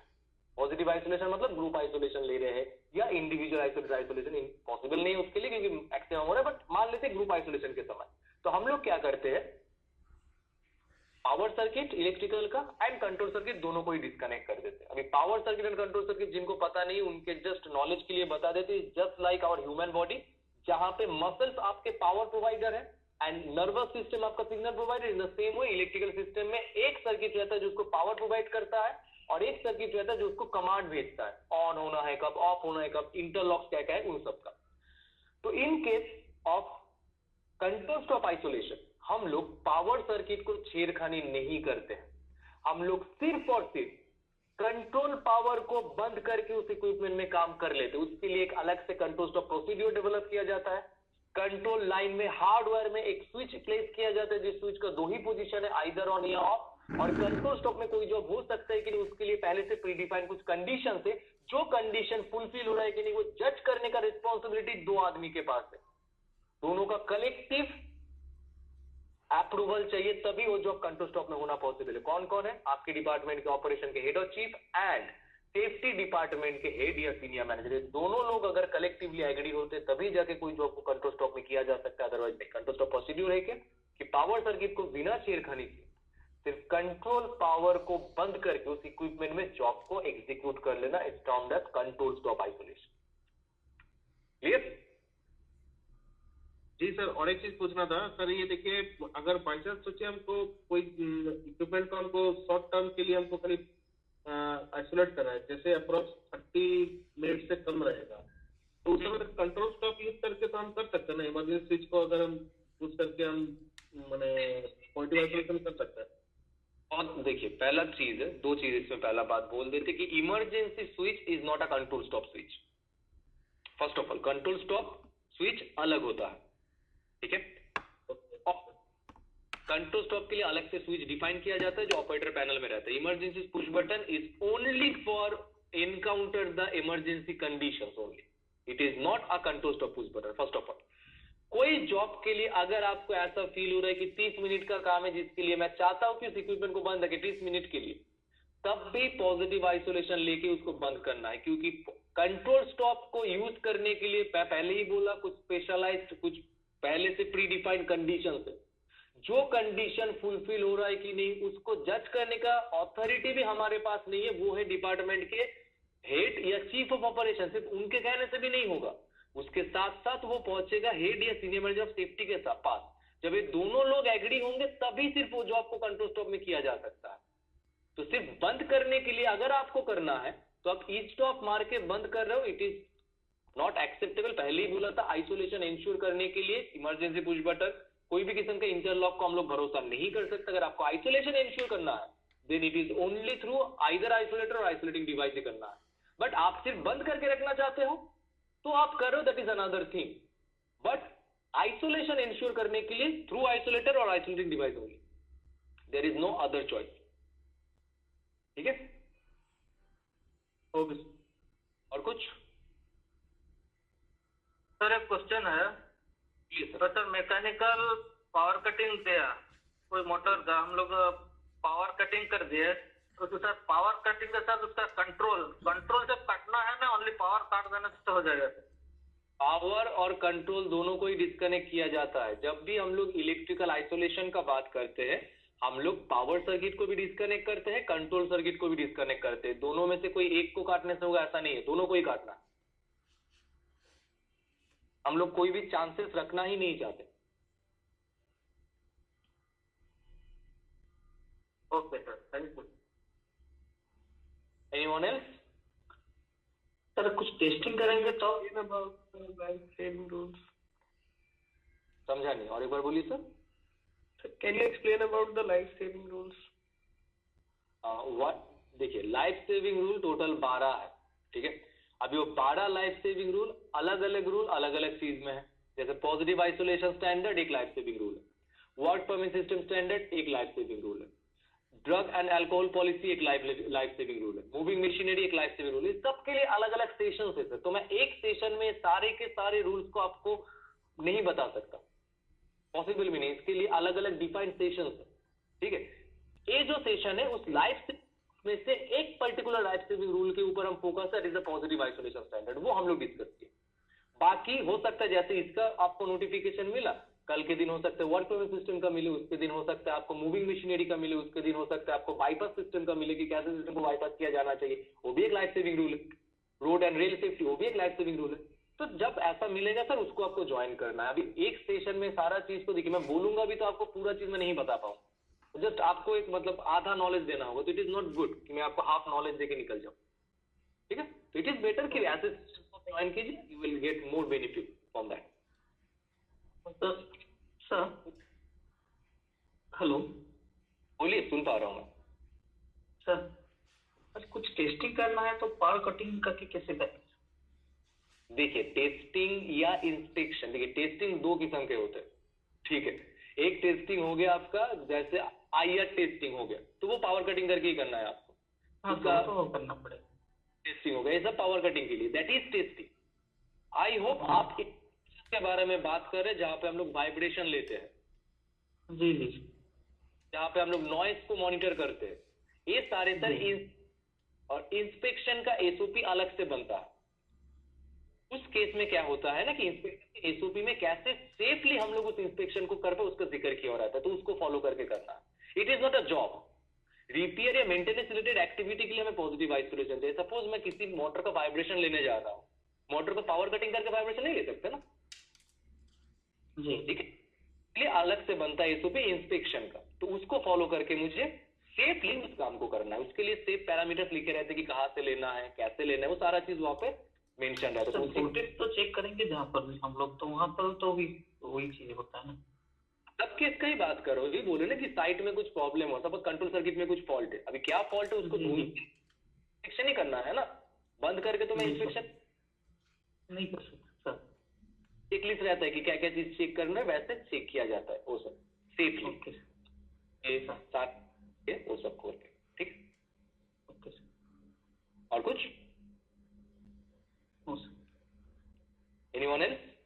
सर ये जो डॉक्यूमेंट्स कहाँ मिलेगा सर? कौन सा डॉक्यूमेंट सर? ये 12 लाइफ सेविंग रूल्स का। नेट में अवेलेबल है सर, कुछ नहीं, आप गूगल में सर्च कर लीजिए ना, टाटा स्टील का डॉक्यूमेंट मोरलेस गूगल में भी मिल जाएगा आपको, नहीं तो जीडीसीएस में जाने से आपको मिल जाएगा, लाइफ सेविंग रूल के नाम से सर्च करेंगे, you will find that. Company के सेफ्टी की वेबसाइट में भी है, ठीक है। ओके। आदित्य प्रसाद जी, आपको कुछ बोलना है क्या? आपने हैंड रेज किया था फिर आप डाउन कर दिए। सर एक तो क्वेश्चन था सर। सर मान लीजिए कोई एक इक्विपमेंट का हम मेंटेनेंस ले रहे हैं, सपोज क्रेन का मेंटेनेंस ले रहे हैं, तो उसके लिए तो हम परमिट बनाएंगे विथ आइसोलेशन वाला।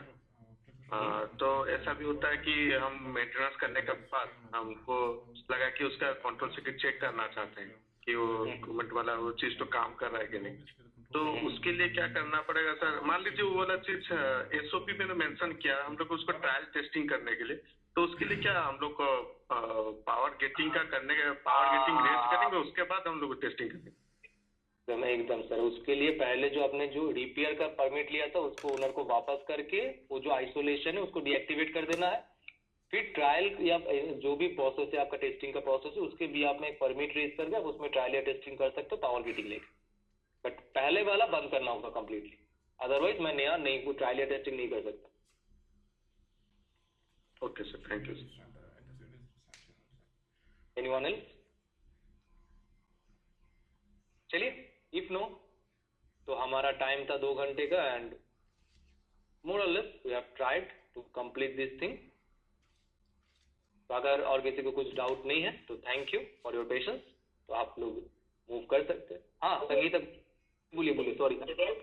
यस सर, एक्चुअली वापस से ESI का ही पूछना था मेरे को। मैंने जो पूछा था सर, इक्विपमेंट नंबर आपने बताया था कि उसमें पहले डिपार्टमेंट, देन स्लैश करके जो मैकेनिकल है इलेक्ट्रिकल है, देन स्लैश सेक्शन, देन जो नंबर है वो 4 डिजिट का। तो अगर मैं मल्टीपल एनर्जी सोर्सेज के लिए कर रही हूँ, तो अगर वो मैकेनिकल इलेक्ट्रिकल, वो वहाँ क्या लिखेंगे? इक्विपमेंट एक ही होगा ना आपका। जैसे पंप था, जैसे हम लोग जो ESI देखे तो पंप था, उसमें इलेक्ट्रिकल एनर्जी सोर्स भी था, मैकेनिकल भी था, that is fluid energy source भी था, बट उस पंप मैकेनिकल का है, मैकेनिकल ओनरशिप, इसलिए एम लिखा हुआ था। एनर्जी सोर्स के साथ ओनरशिप का कोई लिंक नहीं है।